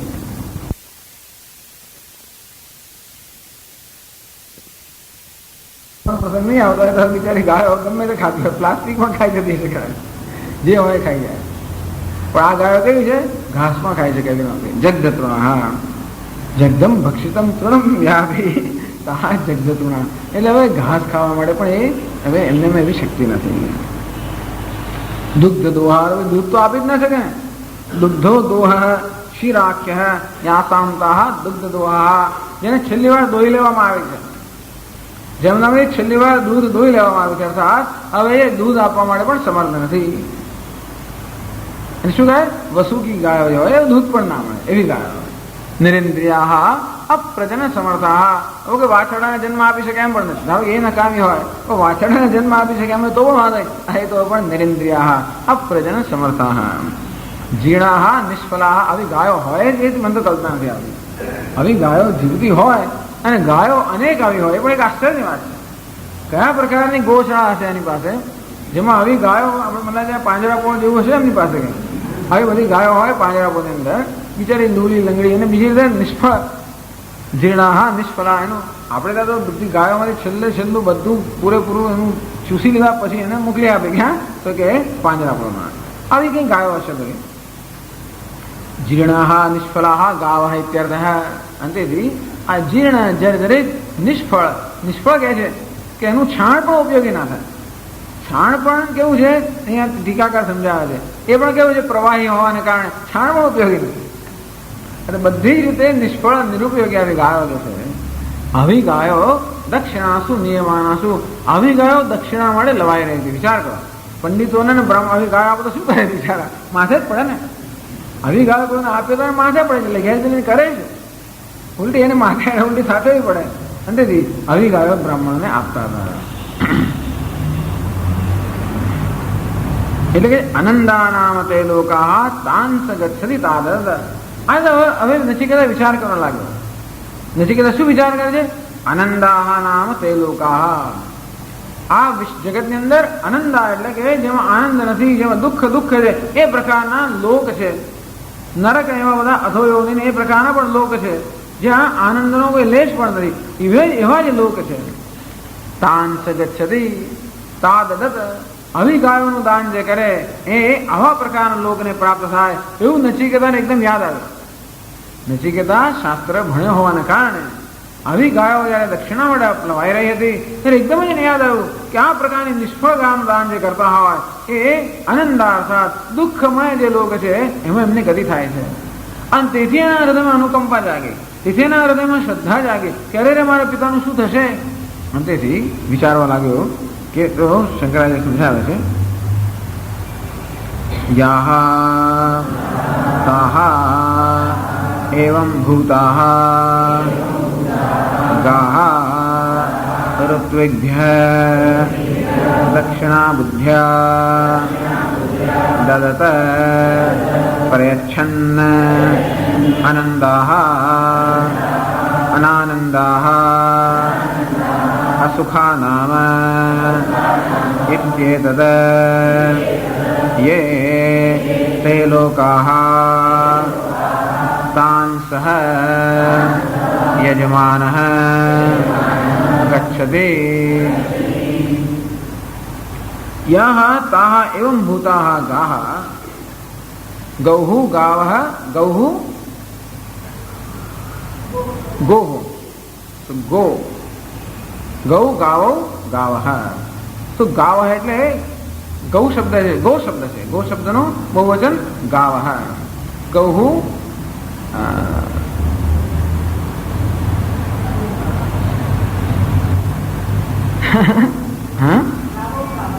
ગૌઃ ગાવો ગાવઃ, બરાબર. ગૌહુ ગાવો ગાવહ, ગાવહ એટલે ગાયો. તો આવી જે તાહા ગાહા આ પ્રકારની ગાયો જે છે, હવે ગાહા જે છે એ એનું બીજી વિભક્તિનું બહુવચન છે. એટલા માટે મને ખાસ કહેવાની જરૂર આ પડી. ગાહા ગામ ગાવો ગાહા, ગાહા એટલે આ બધી ગાયો એટલે દ્વિતીય વિભક્તિનું બહુવચન. એટલે આ બધી યાહા તાહા એવમ ભૂતાહા ગાહા આ બધા કેવા છે? દ્વિતીય વિભક્તિ જે છે એના બહુવચન છે. ઋત્વિગ્ભ્ય દક્ષિણા બુદ્ધ્યા દદત, આ પ્રકારની ગાયો જે કોઈને આપો તો જાણે જુદી વાત છે કે તમે પાંજરાપોળમાં આપો તો વાંધો નહીં. એટલે આવી ગાયો આપી તો પાપ લાગે એવું નથી. પાંજરાપોળમાં આવી ગાયો આપો તો વાંધો નહીં, પણ આવી ગાયો પંડિતોને દક્ષિણા બુદ્ધિ આપો તો પાપ લાગે. જે ગાયોને પાંજરામાં મોકલે વાંધો નહીં, પરંતુ આવી રીતે ઋત્વિગ્ભ્ય દક્ષિણા બુદ્ધ્યા દદત, આવી પંડિતોને અને બીજા લોકોને દક્ષિણાને માટે આવી ગાયો જે આપતો હોય, દદ એટલે પ્રયચ્છન આ પ્રકારની ગાયો આપનાર. અનંદાહ, અનંદા એટલે અનાનંદાહ, અસુખાહ નામ. અનાનંદ એટલે અસુખ, જ્યાં દુઃખ હોય એવા પ્રકારના જે લોક છે તે લોક તાન સ યજમાનો ગચ્છતિ. હવા લોકમાં આ યજમાનને જવું પડે. આટલું બધું કરવું નિષ્ફળ જાય. આ બધું કર્મ કર્યું, આટલા બધા દિવસો અને આટલી બધી મહેનત કરી, છેવટે બધું કર્યા ઉપર પાણી ફરી વળે. કેમ? આવા પ્રકારની દક્ષિણા આપણે આપીએ તો છેવટે નરકમાં જવું પડે. આ રીતે નચિકેતા વિચાર કરવા લાગ્યો. ટૂંકમાં આ પ્રકારની ગાયોનું દક્ષિણામાં દાન અપાતું જોઈને નચિકેતામાં આ પ્રકારની અનુકંપા જન્મી અને શાસ્ત્રમાં આસ્તિક્ય બુદ્ધિ છે. નહીં તો કહે તો શાસ્ત્ર તો કહે એવું કંઈ નરક વરક કરશે તમે કરો. જો શાસ્ત્રમાં આપણે માનતા ન હોઈએ તો એવી અગત્યતા ના આપે એ તો કહે. હવે બ્રાહ્મણ તો કહે કઈ વાંધો નારે, પણ આ બ્રાહ્મણ તો આવું કહે છે આમ ના થાય તો કયા કરે. બ્રાહ્મણને શું જોઈએ? દક્ષિણા જોઈએ. એનું તો આ બધું ખાલી ઊભું કરેલું છે એમ કરે ને. એટલે સત્યનારાયણની પૂજામાં બ્રાહ્મણ તમે જલ્દી કરો, તમે લગ્ન માટે આવે તો તમે જલ્દી કરો, અડધા કલાક પતાવી નાખો. નારે પણ લગ્ન માટે આટલી પ્રક્રિયા કરવી પડે એ તો બધું હોય એવી કંઈ જરૂર નથી. એ શું બતાવે છે? આસ્તિક્ય બુદ્ધિનો અભાવ. શ્રદ્ધાનો કે આસ્તિક્ય બુદ્ધિનો. શ્રદ્ધાની ક્યાં જરૂર પડે? જે વસ્તુ આપણા જ્ઞાનનો વિષય ત્યાં શ્રદ્ધાની જરૂર પડે. હવે લગ્ન કરવા માટે કઈ વિધિ હોવી જોઈએ કે સત્યનારાયણની કઈ રીતે પૂજા કરી તો સત્યનારાયણ પ્રસન્ન થાય, આપણને શું ખબર પડે? અને તેથી જે પ્રકારે શાસ્ત્રમાં કહ્યું હોય એના પર આપણે વિશ્વાસ રાખીને કરવું પડે. નહીં તો આપણે કેમ ખબર પડે કે આમ કરી તો પ્રસન્ન દેવતા થાય ને આમ ન કરી તો ન થાય? એવું આપણને પ્રત્યક્ષ જ્ઞાન જ્યારે ન હોય ત્યારે શાસ્ત્ર પર આપણે આધાર રાખવો પડે. કોઈ પણ વિષયનું પ્રત્યક્ષ જ્ઞાન જ્યારે ન હોય ત્યારે એને અનુરૂપ એનું જે શાસ્ત્ર હોય એના પર આપણે આધાર રાખવો જ પડે. અને તે રીતે આ બધા વિષયો એવા જ છે. સ્વર્ગ છે કે નહીં કોને ખબર? આપણે જોયું નથી. આવો યાદ કરવાથી સ્વર્ગ મળે કે નહીં એની આપણે ખબર નથી. આ યાદ કરવામાં આટલું ધ્યાન ન રાખો તો આવો દોષ થાય એ આપણને ખબર નથી.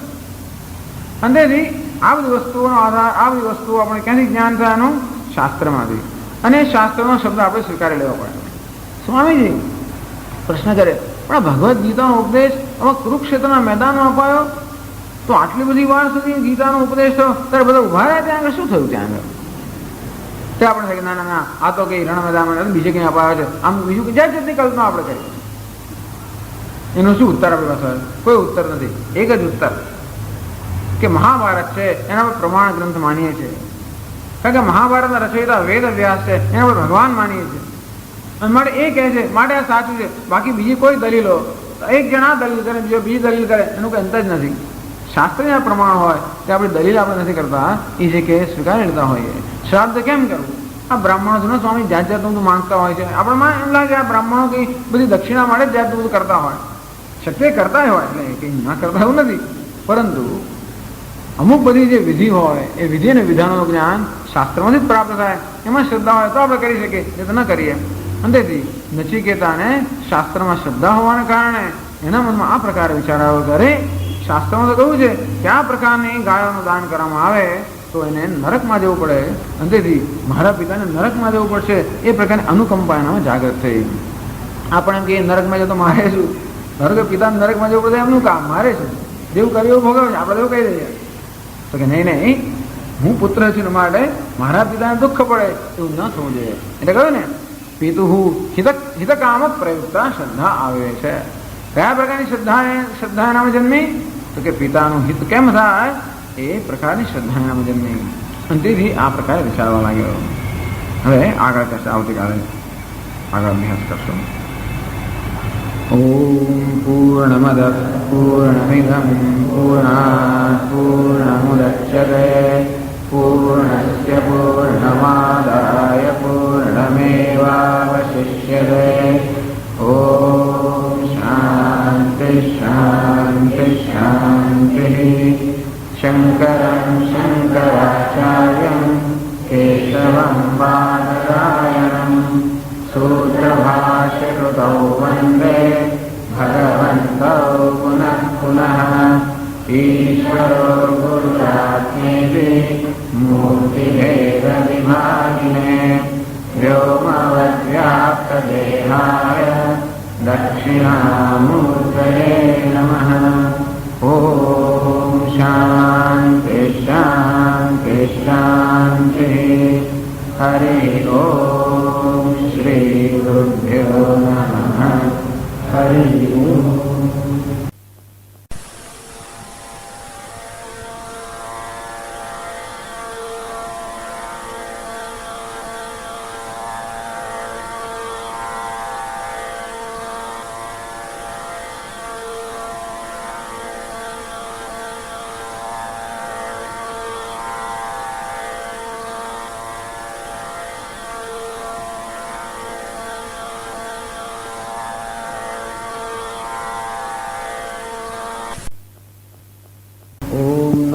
भगवते वैवस्वताय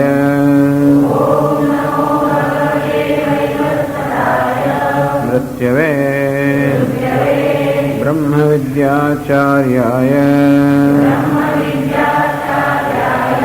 नचिकेतसे च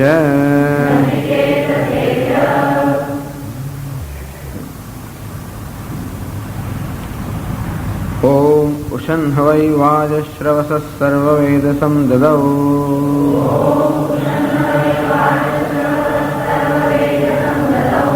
तस्य नचिकेता नाम पुत्र आस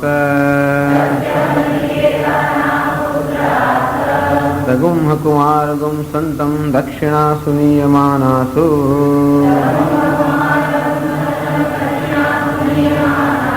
श्रद्धा विवेश मन्यत पीतोदका जग्धतृणाः दुग्धदोहा निरिन्द्रियाः आनन्दानामते लोकाः तान् स गच्छदिता ददद।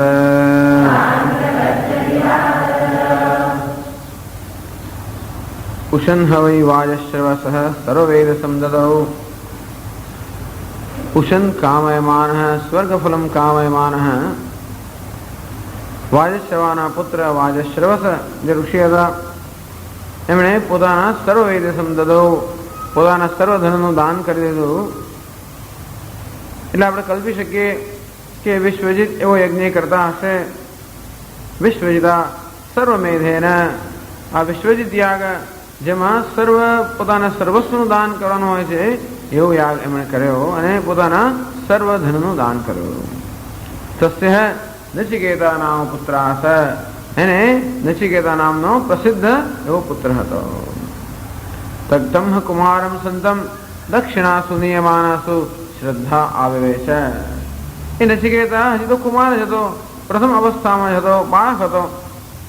છતાં પણ દક્ષિણાસુ નિયમાનાસુ, દક્ષિણાસાસુ ગોષુ નિયમાનાસુ, દક્ષિણા માટે ઋત્વિકો અર્થાત પંડિતોને અને સદસ્ય અર્થાત બીજા સભાસદો જેમને નિમંત્રિત કરવામાં આવ્યા હતા એવા ઋત્વિકો અને સભાસદોને આપવા માટે, દક્ષિણા રૂપે આપવા માટે જ્યારે ગોશાળામાંથી ગાયો લવાઈ રહી હતી.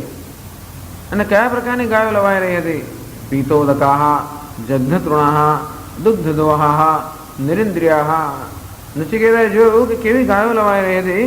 પીતોદકાહ, જેમણે હવે બધું છેલ્લું પાણી પી લીધું, અર્થાત પાણી પીવા માટે પણ જે સમર્થ નહોતી. જગ્ધતૃણાહ, જેમણે છેલ્લું ઘાસ ખાઈ લીધું, અર્થાત ઘાસ ખાવા માટે પણ જે સમર્થ નહોતી. દુગ્ધ દોહાહ, જેમનામાંથી છેલ્લું દૂધ દોવાઈ લીધું, અર્થાત જે દૂધ આપવા માટે સમર્થ નહોતી. નિરિન્દ્રિયાહ, જે વસુકી અર્થાત પ્રજનન માટે સમર્થ નહોતી. નિષ્ફલાહ ગાવઃ, નિષ્ફળ અર્થાત જેમનું છાણ પણ કોઈ ઉપયોગી, કોઈ પણ રીતે ઉપયોગી નહોતી એવી ગાયો જ્યારે દક્ષિણા રૂપે, મેં કહું આવી ગાયો પાંજરાપોળમાં આપતા તો વાંધો નહીં, પણ આવી ગાયો દક્ષિણા રૂપે આ પંડિતોને અને બીજા સદસ્યોને આપવા માટે જ્યારે લવાઈ રહી હતી ત્યારે આવું જોઈને શ્રદ્ધા આવે છે. ત્યારે નચિકેતામાં તમ શ્રદ્ધા આવે છે. નચિકેતામાં શ્રદ્ધાએ પ્રવેશ કર્યો. નચિકેતાના સંસ્કારને કારણે શ્રદ્ધાનો ઉદ્ભવ થયો. અર્થાત આ શ્રદ્ધા માટે એને કોઈ પ્રયત્ન ન કરવો પડ્યો, શ્રદ્ધાની જાતે જ આવે. આ પ્રકારનું દ્રશ્ય જ્યારે નચિકેતાએ જોયું ત્યારે આપોઆપ જ એના મનમાં કયા પ્રકારનો વિચાર આવ્યો? અનંદા નામ તે લોકા તાંસ ગચ્છતિ તાદદત. એને જોયું કે આમાં તો પિતાનું અહિત થઈ જવા થવાનું છે. આમ એને જોયું કે આ પ્રમાણે દક્ષિણામાં આવા પ્રકારની ગાયો આપવાથી પિતાનું અહિત થશે અને તેથી પિતાનું હિત કરવાની ઈચ્છાથી એના મનમાં આ શ્રદ્ધાનો અનુકંપાનો આવિર્ભાવ થયો અને સહ અમન્યતા એ વિચાર કરવા લાગ્યો. આનંદા નામ તે લોકા, એવા લોક છે આનંદાહ અનાનંદાહ, જે આનંદ કે સુખ હોતું જ નથી, અર્થાત જ્યાં દુઃખ જ દુઃખ હોય એવા દુઃખ, જ્યાં અત્યંત યાતના ભોગવવી પડતી હોય એવા નરક આદિ અનેક બધા લોકો છે. તાન સહ ગચ્છતિ તાહ દદત, આવી ગાયોનું દક્ષિણા રૂપે દાન કરતા હોય એવા યજમાનની આવા લોકમાં ગતિ થાય છે. અર્થાત મારા પિતા જે આવી ગાયોનું દાન કરી રહ્યા છે એમની આવા લોકમાં ગતિ થશે. આ પ્રકારે એને વિચારવા માંડ્યું. તો ચોથા મંત્રથી કથા આગળ ચલાવે છે.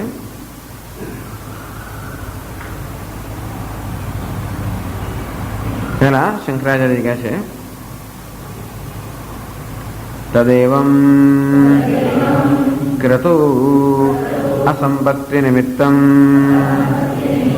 પિતુઃ અનિષ્ટં ફલં મયા પુત્રેણ સતા નિવારણીયમ આત્મપ્રદાનેનાપી ક્રતુ સંપત્તિં કૃત્વા ઇત્યેવં મત્વા પિતરમ ઉપગમ્ય સહોવાચ પિતરમ. હજી એનો મન સહ અમન્યતા, નચિકેતા વિચાર કરવા લાગ્યો. કે વિચાર કરવા લાગ્યો કે મારા પિતાને હવે આવા લોકમાં જવું પડશે, ચાલો પિતાને તો આવા નરકમાં જવું પડશે, ખૂબ દુઃખ કે યાતના ભોગવવી પડશે, અને તો પછી કેવી રીતે પિતાને એમાંથી ઉગારી શકાય? તદેવમ ક્રતુ અસંપત્તિ નિમિત્તમ પિતુઃ અનિષ્ટમ ફલમ. જોયું કે પિતાએ ક્રતુ અર્થાત યાગ તો કર્યો છે, પરંતુ યાગનું એક અગત્યનું અંગ દક્ષિણા, એ દક્ષિણારૂપી યાગનું જે અંગ છે એ અંગ કેવું રહીએ છે? એ અધૂરું રહીએ છે. અર્થાત આ સાંગોપાંગ યાગ નહીં થાય, પરંતુ એના એક અંગની અંદર આવી રીતે દોષ રહી જશે અને તેને કારણે આ યાગનું ફળ પિતાને નહીં મળે. એટલું જ નહીં, એવું થાય છે કે ઘણીવાર અમુક વસ્તુ ન કરીએ તો આપણે એનું ફળ ન મળે. એટલું નહીં, પરંતુ અકારણે પ્રત્યવાય, જે કરવું જોઈએ એ ન કરીએ તો પ્રત્યવાય દોષ લાગે, પાપ લાગે. આમ બ્રાહ્મણો બધા આટલું આટલું કામ કરાયા પછી તમે આવી ગાયો આપો એટલે પાપ લાગે.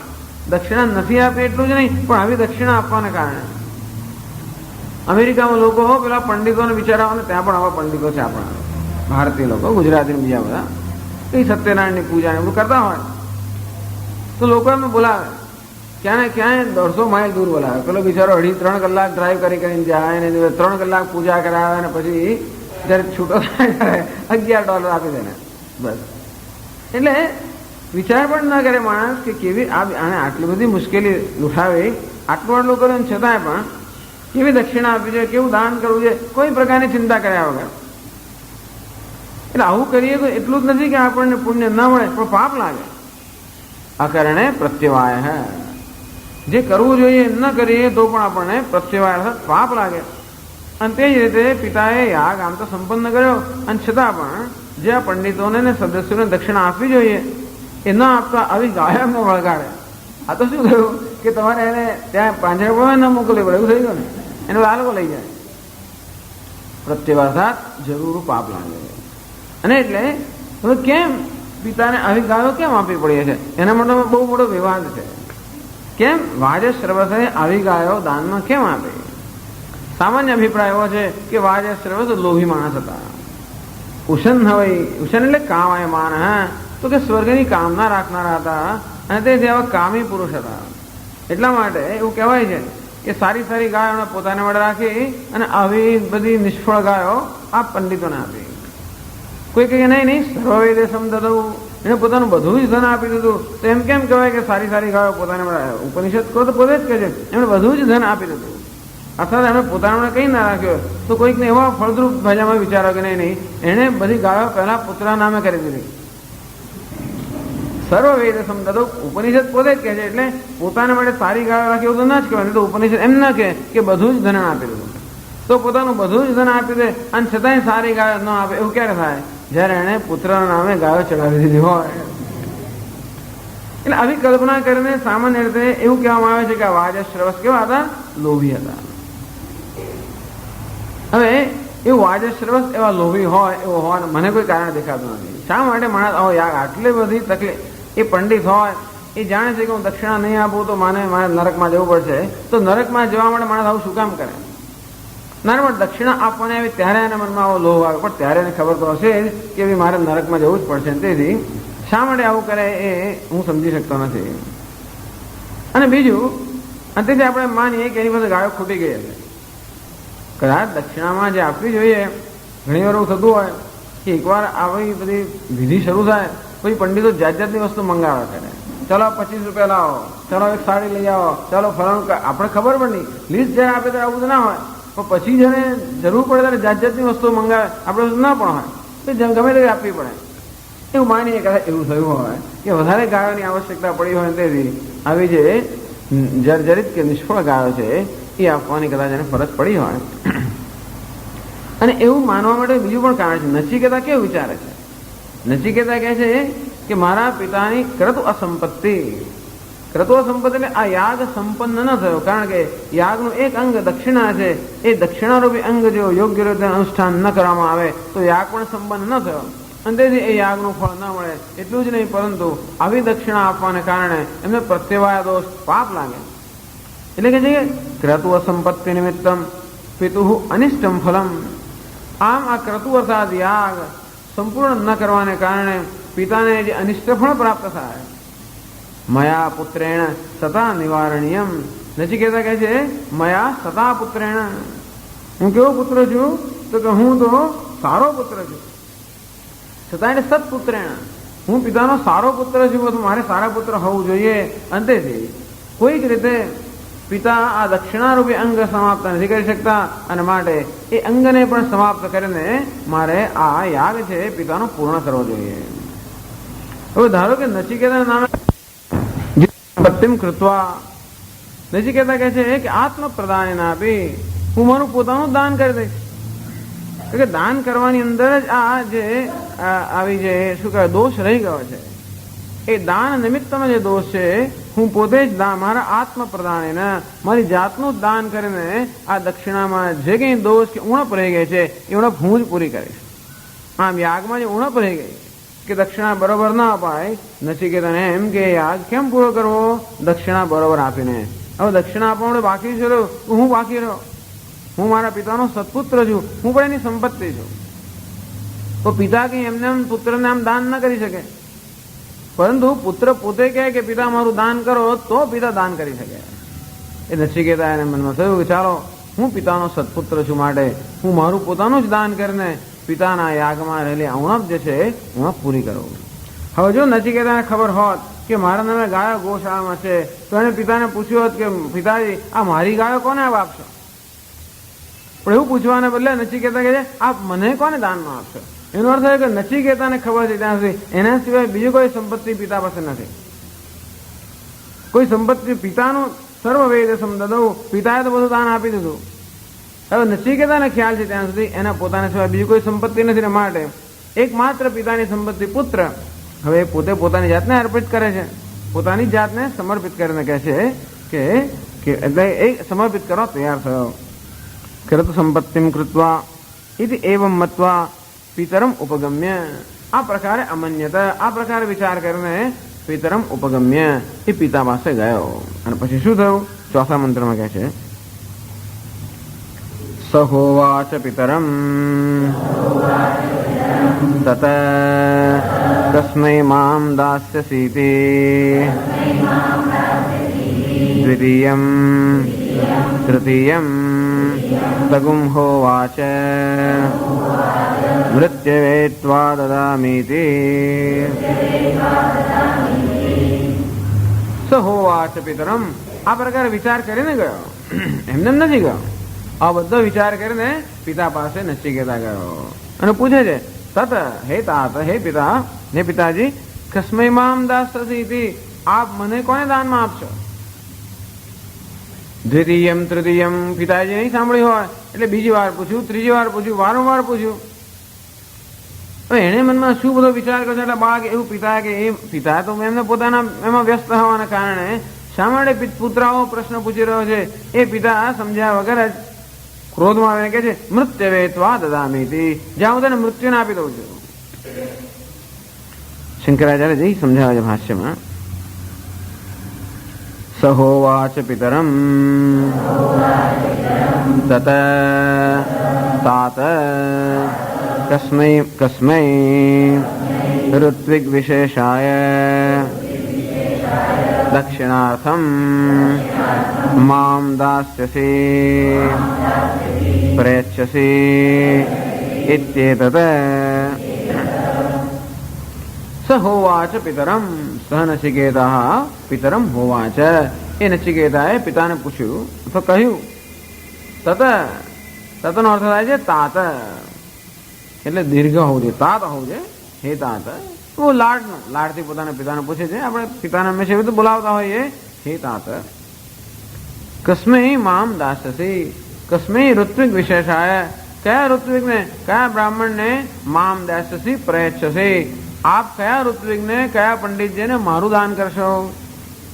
ઇત્યેતત, એટલે આ પ્રકારે નચિકેતાએ પિતાને જેને કહ્યું. એટલે આગળ કહે છે એવં ઉક્તેન પિત્રા ઉપેક્ષમાણોપી દ્વિતીયં તૃતીયમપી ઉવાચ કસ્મૈ મામ દાસ્યસી કસ્મૈ મામ દાસ્યસીતિ. એવં ઉક્તેન પિત્રા ઉપેક્ષમાણોપી, પિતાજને આ પ્રમાણે કહેવામાં આવ્યું છે કે આપ મારું દાન કોને કરશો? તો પિતા વડે ઉપેક્ષમાણોપી, એની ઉપેક્ષા થઈ. પિતાની ઉપેક્ષા કે પિતા બહુ વ્યસ્ત છે, બહુ બિઝી હોય. આટલું બધું યાગ ચાલી રહ્યો, આટલી બધી ગાયો અપાઈ રહ્યો, કેટલી ધમાલતા ચાલતી હશે. એમાં બાળક તો એક બાજુમાં ઊભું બધું જોયા કરતો હશે અને પિતા આટલા બધા વ્યસ્ત હોય, બાળક આવીને પૂછે કે અને એને એટલે પિતાને આનો કોઈ રેફરન્સ જ નથી ને. પિતાને આવું કેમ વિચિત્ર કેમ પૂછતો હશે? પિતાજીને એનો કોઈ ખ્યાલ જ નથી કે શા માટે નચિકેતા આવો કઈ વિચિત્ર પ્રશ્ન પૂછે છે. એની કોઈ સંગતિ એમના મનમાં બેઠી જ નહીં હોય અને એટલે એમણે પિતૃની ઉપેક્ષા કરી. આપણે આવી કંઈ ગંભીર વાતો કરતા હોય અને પેલો કે ભાઈ આપણે ચોકલેટ ક્યારે લઈ આવીશું, પછી આપણે અમને ત્યાં ક્યારે જઈશું, પછી આપણે બજારમાં ક્યારે, એવું ધારો કે પ્રશ્ન પૂછે કે શું કકડાટ બંધ કરવા, એમ આપણે કહી દઈએ. કારણ કે આપણે એટલા આપણા બધા વિચારોમાં એટલા વ્યસ્ત હોઈએ કે બાળકોનું સાંભળવાનો આપણને સમય હોતો નથી. આપણે એવું જ છે કે બાળકો આપણી ઈચ્છા પ્રમાણે વર્તે. એટલે હું જ્યારે ગંભીર હોઉં ત્યારે એમણે ગંભીર થઈ જવું જોઈએ. હું જ્યારે કામમાં હોઉં ત્યારે મને ખલેલ ના પહોંચાડવી જોઈએ. મારે રમવું હોય ત્યારે રમવા તૈયાર થઈ જવું જોઈએ. હું કહું કે એને ભણવું જોઈએ ત્યારે ભણવું જોઈએ. હું કહું કે તો રમવા જાય ત્યારે રમવું જોઈએ.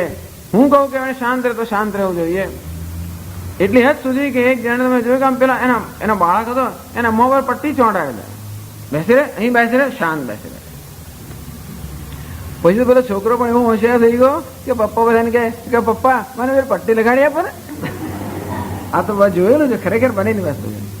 એટલે બાળકો કેવા થઈ ગયા હોય, આપણે એમને કેવા બનાવી દેતા હોઈએ છીએ. એટલે આપણે એમ કે આજ્ઞાંકિતોનું નામ જ બાળક. હિન્દુસ્તાનની આ પદ્ધતિ આજ્ઞાંકિતતા, બસ બધું જે આપણું કયું કરે એ જ આપણો બાળક. પિતા કે 14 વર્ષ વનવાસમાં ભૂલથી બોલી ગયા, વનવાસમાં પહોંચી ગયા. આવી આજ્ઞાંકિતતા છે. અંતેથી ચાલો બાળક આજ્ઞાંકિત પણ આપણે એવી અપેક્ષા એવો ડિમાન્ડ કરીએ, આપણે એવો આગ્રહ રાખીએ કે આજ્ઞાંકિત હોવું જોઈએ. આજ્ઞાંકિત હોય તો બરોબર છે, પણ આપણામાં એવો વિવેક છે કે આપણે જેવી આજ્ઞા આપીએ એ પુત્રના હિતમાં હોય એવી આજ્ઞા આપણે આપતા હોય તો બરોબર છે. એટલે જ્યારે આજ્ઞાંકિતતાનો ઉપદેશ કરવામાં આવે છે ત્યારે એવી અપેક્ષા પણ રાખવામાં આવે છે કે વડીલોમાં એ પ્રકારની વિવેક બુદ્ધિ અને ડાપણ હોવું જોઈએ કે જે કંઈ આજ્ઞા આપે એ બાળકોના હિતમાં હોય અને તો પછી બાળકો એ આજ્ઞા સ્વીકારે સમજી શકાય છે. પણ આપણે તો બાળકોને જે આજ્ઞા આપતા હોય તો આપણા હિતમાં હોય, એમના હિતમાં નથી હોતી. મને શાંતિ જોઈએ, માટે તું કકડાટ બંધ કર. અમારે વાતો કરે છે, માટે તું બહાર જા. અમારો દીકરો સારા માર્ક્સ લાવે, માટે તું ભણ. હું મંદિરમાં છું, માટે તું મંદિરમાં આવ. હું રોજ પ્રાર્થના કરું છું, તારે પ્રાર્થના બેસવું જ જોઈએ. અર્થાત મને જે સારું લાગ્યું એ તને સારું લાગવું જ જોઈએ. જોકે એવું હોય કે આપણા અનુભવથી આપણને સારું લાગ્યું હોય એવા સંસ્કાર પણ બાળકને આપીએ, તો બાળકની પોતાની કોઈ સ્વતંત્ર પણ મતિ હોય, એને પોતાના પણ એક ગમા અણગમા હોય અને એને પોતાનું એક વ્યક્તિત્વ હોય, એવું કશો વિચાર કર્યા વગર આપણે એની સાથે વર્તતા હોઈએ છીએ. અને તે જ રીતે પિત્રા ઉપેક્ષમાણો અપી, અને પિતાએ ઉપેક્ષા કરી. અને તેથી દ્વિતીયમ તૃતીયમ અપી ઉવાચ. બાળક હતો ને હજી નથી કે તમ કુમાર ગુમ સંતમ. આ કેવો છે હજી કુમાર છે. એવું હોવાને કારણે દ્વિતીયમ જો મોટો થઈ ગયો હોત એટલે એક રીતે બહુ જ એક રીતે જોવા જઈએ તો એની બુદ્ધિ તો કઈ અજબની છે. નચિકેતા યમરાજે તો વાત કરે ત્યારે કલ્પના પણ ના આવે કે આ બાળક વાત કરી રહ્યો છે. બાળક છે કેમ? પિતા સાથે કેવો છે? બાળક છે. તેથી કહે છે દ્વિતીયમ તૃતીયમ. બીજી વાર કહ્યું, ત્રીજી વાર, એટલે અનેક વાર કહ્યું છે. જેમ બાળક પેલી માં ના સાંભળે સાડી ખેંચે ને પેલો આમ એવું કઈ ખેંચીને ગમે તેમ કે ધ્યાન દોરવાનો જેમ પ્રયત્ન કર્યો. અને તેવી રીતે નચિકેતાએ કોઈક રીતે પિતાનું ધ્યાન દોરવાનો પ્રયત્ન કર્યો છે. અને આવું જયારે થયું ત્યારે આગળ કહે છે નાયમ કુમાર સ્વભાવ ઇતિ ક્રુદ્ધ સન પિતા તમ પુત્રમ કિલ ઉવાચ મૃત્યવે વૈવસ્વતાય ત્વામ દદામીતિ. આમ તો પુત્ર શબ્દનો અર્થ કરે છે પુત. પુત વત્તા ત્ર એટલે પુત્ર. ત્ર એટલે ત્રાયતે, જે ત્રાણ કરે છે, રક્ષણ કરે છે. શેમાંથી રક્ષણ કરે છે? પુત. પુત એક નરકનું નામ છે. એ પુત નામના નરકમાંથી જે આપણું રક્ષણ કરે નામ પુત્ર. ત અને ત્ર પુત્ર, પછી એક ત જતો એટલે પુત્ર થઈ ગયું. આમ પુત્ર કેમ કહેવાય? કારણ કે પિતાનું નરકમાંથી રક્ષણ કરે, નરકમાં જતા બચાવે નામ પુત્ર. એવું આપણે પુત્ર માટેની એટલા માટે પુત્રની આટલી બધી આપણે ત્યાં મહત્તા છે કે પુત્ર કોને કહેવાય? જે પિતાને નરકમાંથી બચાવે. નથી કહેતા આવો પુત્ર પોતાને ત્યાં માનતો હોવાને કારણે પિતાને નરકમાં જવાની સ્થિતિ ઉત્પન્ન થઈ. કેમ? કારણ કે આવી ગાળનું દાન કરે અનંદાનામ તે લોકાહ. તો જે આવા દુઃખમય લોક છે એવા નરકમાં એનું જવું પડે. એવા નરકમાંથી કેમ એનું રક્ષણ કરવું? તો કે છે આત્મ પ્રદાન એના આપી, મારું પોતાનું પણ દાન કરીને કેવી રીતે પિતાને નરકમાંથી બચાવ. હવે એટલે બાળકો કેવું કેવું વિચારતા આપણે કલ્પના ના કરીએ. આપણે કહેતા બાળક છે એટલે કશું વિચારી જ ના શકે, પણ બાળકો વિચારી શકતા હોય, એમના પણ બુદ્ધિ હોય, એવું પણ આપણે જો સ્વીકારીએ અને તો એવો એક આદર એને આપીએ. આદરનો અર્થ નહીં કે આપણે ઊંચાઈ સિંહાસન બેસાડીએ. આદર અર્થાત એ પણ એક વ્યક્તિ છે, એના પર કંઈ વિચારવાની શક્તિ છે, એ પણ વિચારી શકે.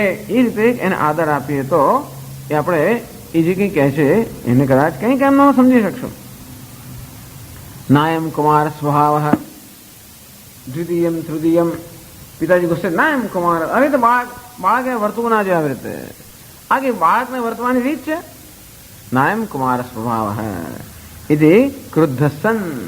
એટલે પિતાને લાગ્યું કે આ પુત્ર કેવો છે, બાળક કેવો છે? તો કે આ બાળક ઉદ્ધત છે. અને તેથી હું જવાબ નથી આપતો, ઉપેક્ષા કરું છું. અને તો પણ એ વારંવાર પૂછ્યા કરે છે. આમ બાળકને એમને કેવી લાગી? ઉદ્ધતા લાગે છે કે આ તો કઈ બાળકને વર્તવાની રીત છે. અને તેથી ક્રુદ્ધ સન. પિતા કેવા ક્રોધાયમાન થઈ ગયા. તમ પુત્રમ કિલ ઉવાચ. અને પછી બાળકને કહે છે મૃત્યવે ત્વા દદામી. હવે કે માર કહી દે ને ઘણીવારમાં, જ્યાં માર તે તો કહી દીધું હશે, ગો ટુ હેલ અંગ્રેજીમાં કહે. એમ કહે છે મૃત્યવે ત્વા દદામી, હું તને મૃત્યુને આપી દઉં છું. મૃત્યવે વૈવસ્વતાય ત્વામ દદામી. વિવસ્વાન સૂર્યના પુત્ર એ વૈવસ્વતને તો કે હું તને દાનમાં આપી દઉં છું. ટૂંકમાં માર એમ કહ્યું હશે, પણ સંસ્કૃતમાં શું કહેવાય? પેલા પૂછીને મારું દાન કોને કરશો? જ્યાં તારે મૃત્યુને તારું દાન કરી દઉં છું. ભૂલી ગયા છે, પણ આ ના ભૂલ્યો. એટલે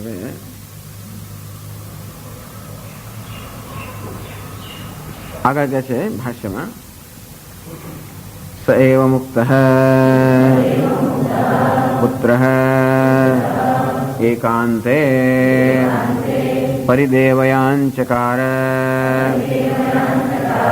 કથમ ઇતિ ઉચ્યતે. એવમ ઉક્તઃ પુત્રઃ, પુત્ર જેને પિતા વડે આવું કહેવામાં આવ્યું હતું કે હું તને મૃત્યુને દાનમાં આપી દઉં છું, આવું જેને કહેવામાં આવ્યું તેવો પુત્ર અર્થાત નચિકેતા એકાંતે પરિદેવયાંચકાર દીર્ઘ ચિંતામ કૃતવાન. એકાંતમાં જઈને દીર્ઘ ચિંતા અર્થાત એને પરિદેવયાંચકાર અર્થાત થોડો માનસિક સંતાપ એટલે થોડો સંતપ્ત થયો.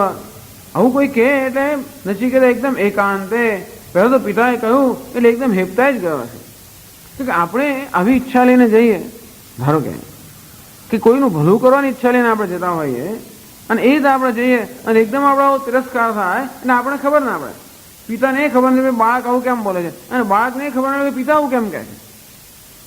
પિતાને એમ કે આટલો વ્યસ્ત છે ને કેમ કકડાટ કરતો હશે, તો બાળકને એમ કહે રે મારામાં પિતા માટેને આવી શુભેચ્છાઓ છતાં કેમ પિતાએ મને અમારી સાથે આવું વર્તન કર્યું. એટલે આપણે સમજવું કે વારંવાર આપણે જયારે ક્રોધમાં આવીને બાળકો સાથે કે બીજા બોલતા હોય ત્યારે એમને આપણા વર્તનની સમજ પડતી જ નથી. એ બીજા એમની દુનિયામાં એમની રીતે વિચારતા હોય, આપણે આપણી રીતે વિચારતા હોઈએ એમ તેથી આપણે એમ કે આપણે જે કહીએ બધું સમજે છે એ ના સમજે. આપણે રસ્તા પર ગાડી ચલાવતો હોઈએ અને ગાય ઊભી રહી એટલે આપણે એકદમ ગુસ્સે થાય, આ ગાય કેવી શીખજો ને રસ્તામાં ઉભી રહી છે, હોર્ન માર કરો અને ગાય હટે જ નહીં, તો ઉતરીને ગાયને આપણે બે ચાર લગાવી દઈએ અને એમ કરીને આગળ જઈએ.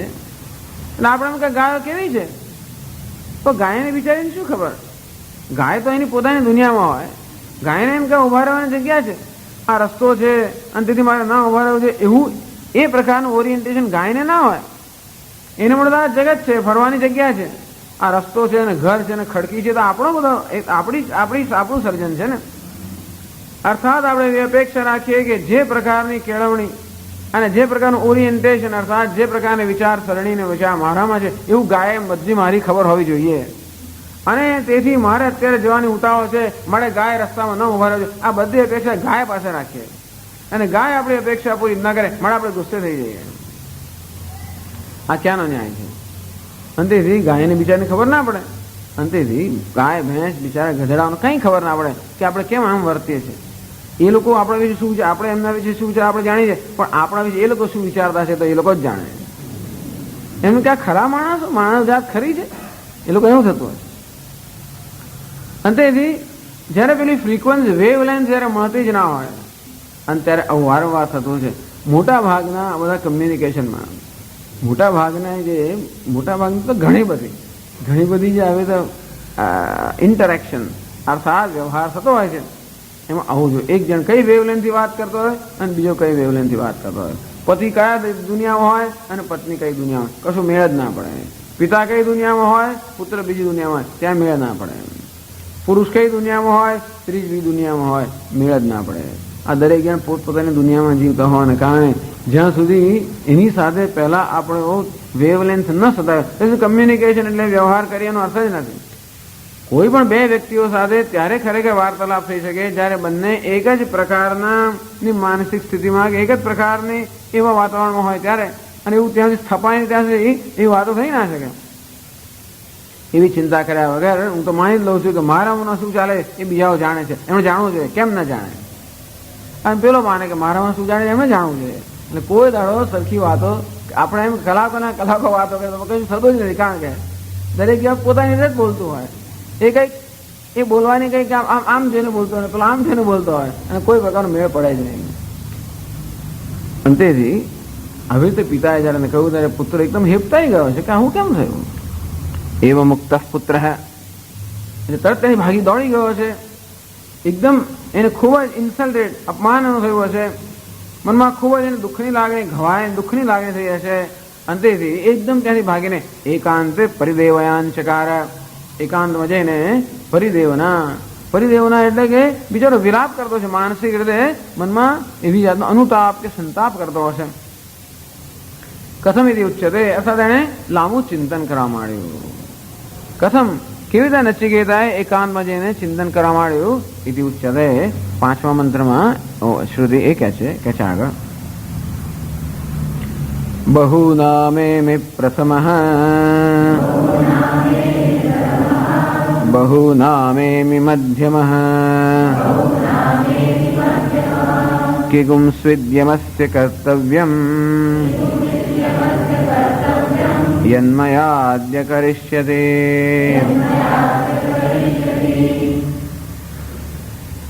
એને લાગ્યું કે પિતાએ મને આવું કહ્યું કે હું તને મૃત્યુને આપી દઈશ, એટલે કે મારો કંઈક દોષ હોવો જોઈએ, એટલે પિતા આવું ના કે. એટલે નચિકેતા પિતાએ આવું શા માટે કહ્યું છે એના કારણની તપાસ કરવા લાગ્યો, અથવા એ કારણ સમજવાનો પ્રયત્ન કરવા લાગ્યો. એવું ના કહ્યું કે આ તો સાથે બુદ્ધિ નાખી બોલવાની ટેવ પડી, એવું ના કહે. આપણે કહી દઈએ કે આ તો બોલવાની ટેવ પડી તો છે જ, તારા બહુ ધ્યાનમાં ના લેશે કે. પણ નચિકેતા એવા પ્રકારનો પુત્ર નથી જેને પિતા માટે આદર ન હોય. એને પિતા માટે અત્યંત આદર હતો, અને તેથી પિતાના એક એક વચનને બહુ ગંભીરતાથી લેતો હતો. અને તેથી પિતાએ શા માટે પોતાને આવું કહ્યું છે એના કારણ વિશે વિચારવા લાગ્યો. એ કે મેં શું દોષ કર્યો, કંઈક દોષ મેં કર્યો છે, અને ત્યારે જ પિતાએ મારી સામે વર્તન કર્યું હશે. મેં શું દોષ કર્યો? શું મેં કંઈ લેસન નથી કર્યું? કે મેં પિતાની આજ્ઞા નથી માની? તો બને પિતાની આજ્ઞા ન માની હોય તો કદાચ મારા પર ગુસ્સે થઈ ગયા હોય. પછી પિતાએ કે અપેક્ષા રાખી હોય. એ પુત્ર પણ હતો અને શિષ્ય પણ હતો. મેં કહ્યું ને કે એમના પિતા બધા પંડિત હશે, મોટી પાઠશાળા ચાલતી હશે, ઘણા બધા વિદ્યાર્થીઓ ભણતા હશે. નચિકેતા પણ એમનો એક વિદ્યાર્થી હતો, એટલે પુત્ર પણ હતો અને શિષ્ય પણ હતો. અને શિષ્યની ફરજ છે કે ગુરુજીની સેવા કરવી, કે પુત્રની ફરજ છે પિતાની સેવા કરવી. અને જોડે જે શિષ્યની એ પણ ફરજ છે કે ગુરુજી જે પ્રકારની અપેક્ષા રાખતા હોય એવું લેસન બધું કરી લાવવું. તો નચિકેતા વિચારવા લાગ્યો કે પુત્ર કે શિષ્ય તરીકે શું મારી ફરજમાં હું ક્યાં ચૂક્યો છું જેથી પિતા મારા પર રોષ કરે? એટલે કે બહુનામ એવી પ્રથમ, મોટાભાગના વિદ્યાર્થીઓ પ્રથમ જ હોઉં છું, બધામાં પહેલો નંબર લાવતો હોઉં છું મોટાભાગના વિદ્યાર્થીઓમાં. બહુનામ એવી મધ્યમ, કોઈક એવા સારા વિદ્યાર્થીઓ એમાં હું કદાચ પહેલો નંબર ન લાવતો, વચ્ચેનો નંબર આવે. પણ ક્યારે હું નપાસ થયો હોઉં, કે છેલ્લી પાટલે બેઠો હોઉં, કે પછી પિતાની આજ્ઞા ન માની હોય, એવું કોઈ દિવસ કશું બન્યું જ નથી. અને શા માટે પિતાજી મારા પર ગુસ્સે થાય? પછી એને વિચાર કર્યો, કદાચ પિતાજી મને યમરાજાને ત્યાં મોકલે છે, કદાચ યમરાજાને મારું કંઈ કામ હોય તો યમરાજાએ રેક્વિઝિશન મોકલ્યો, યમરાજાએ માંગણી કરી કે તમારા દીકરાને મોકલી આપો, મારે ફલાણું કામ કરવાનું છે. તો કદાચ યમરાજાને મારી કોઈ જરૂર હોય અને મારે એવી જરૂરિયાત પૂરી કરવા પિતાજી યમરાજા પાસે મોકલે, એવું પણ બને.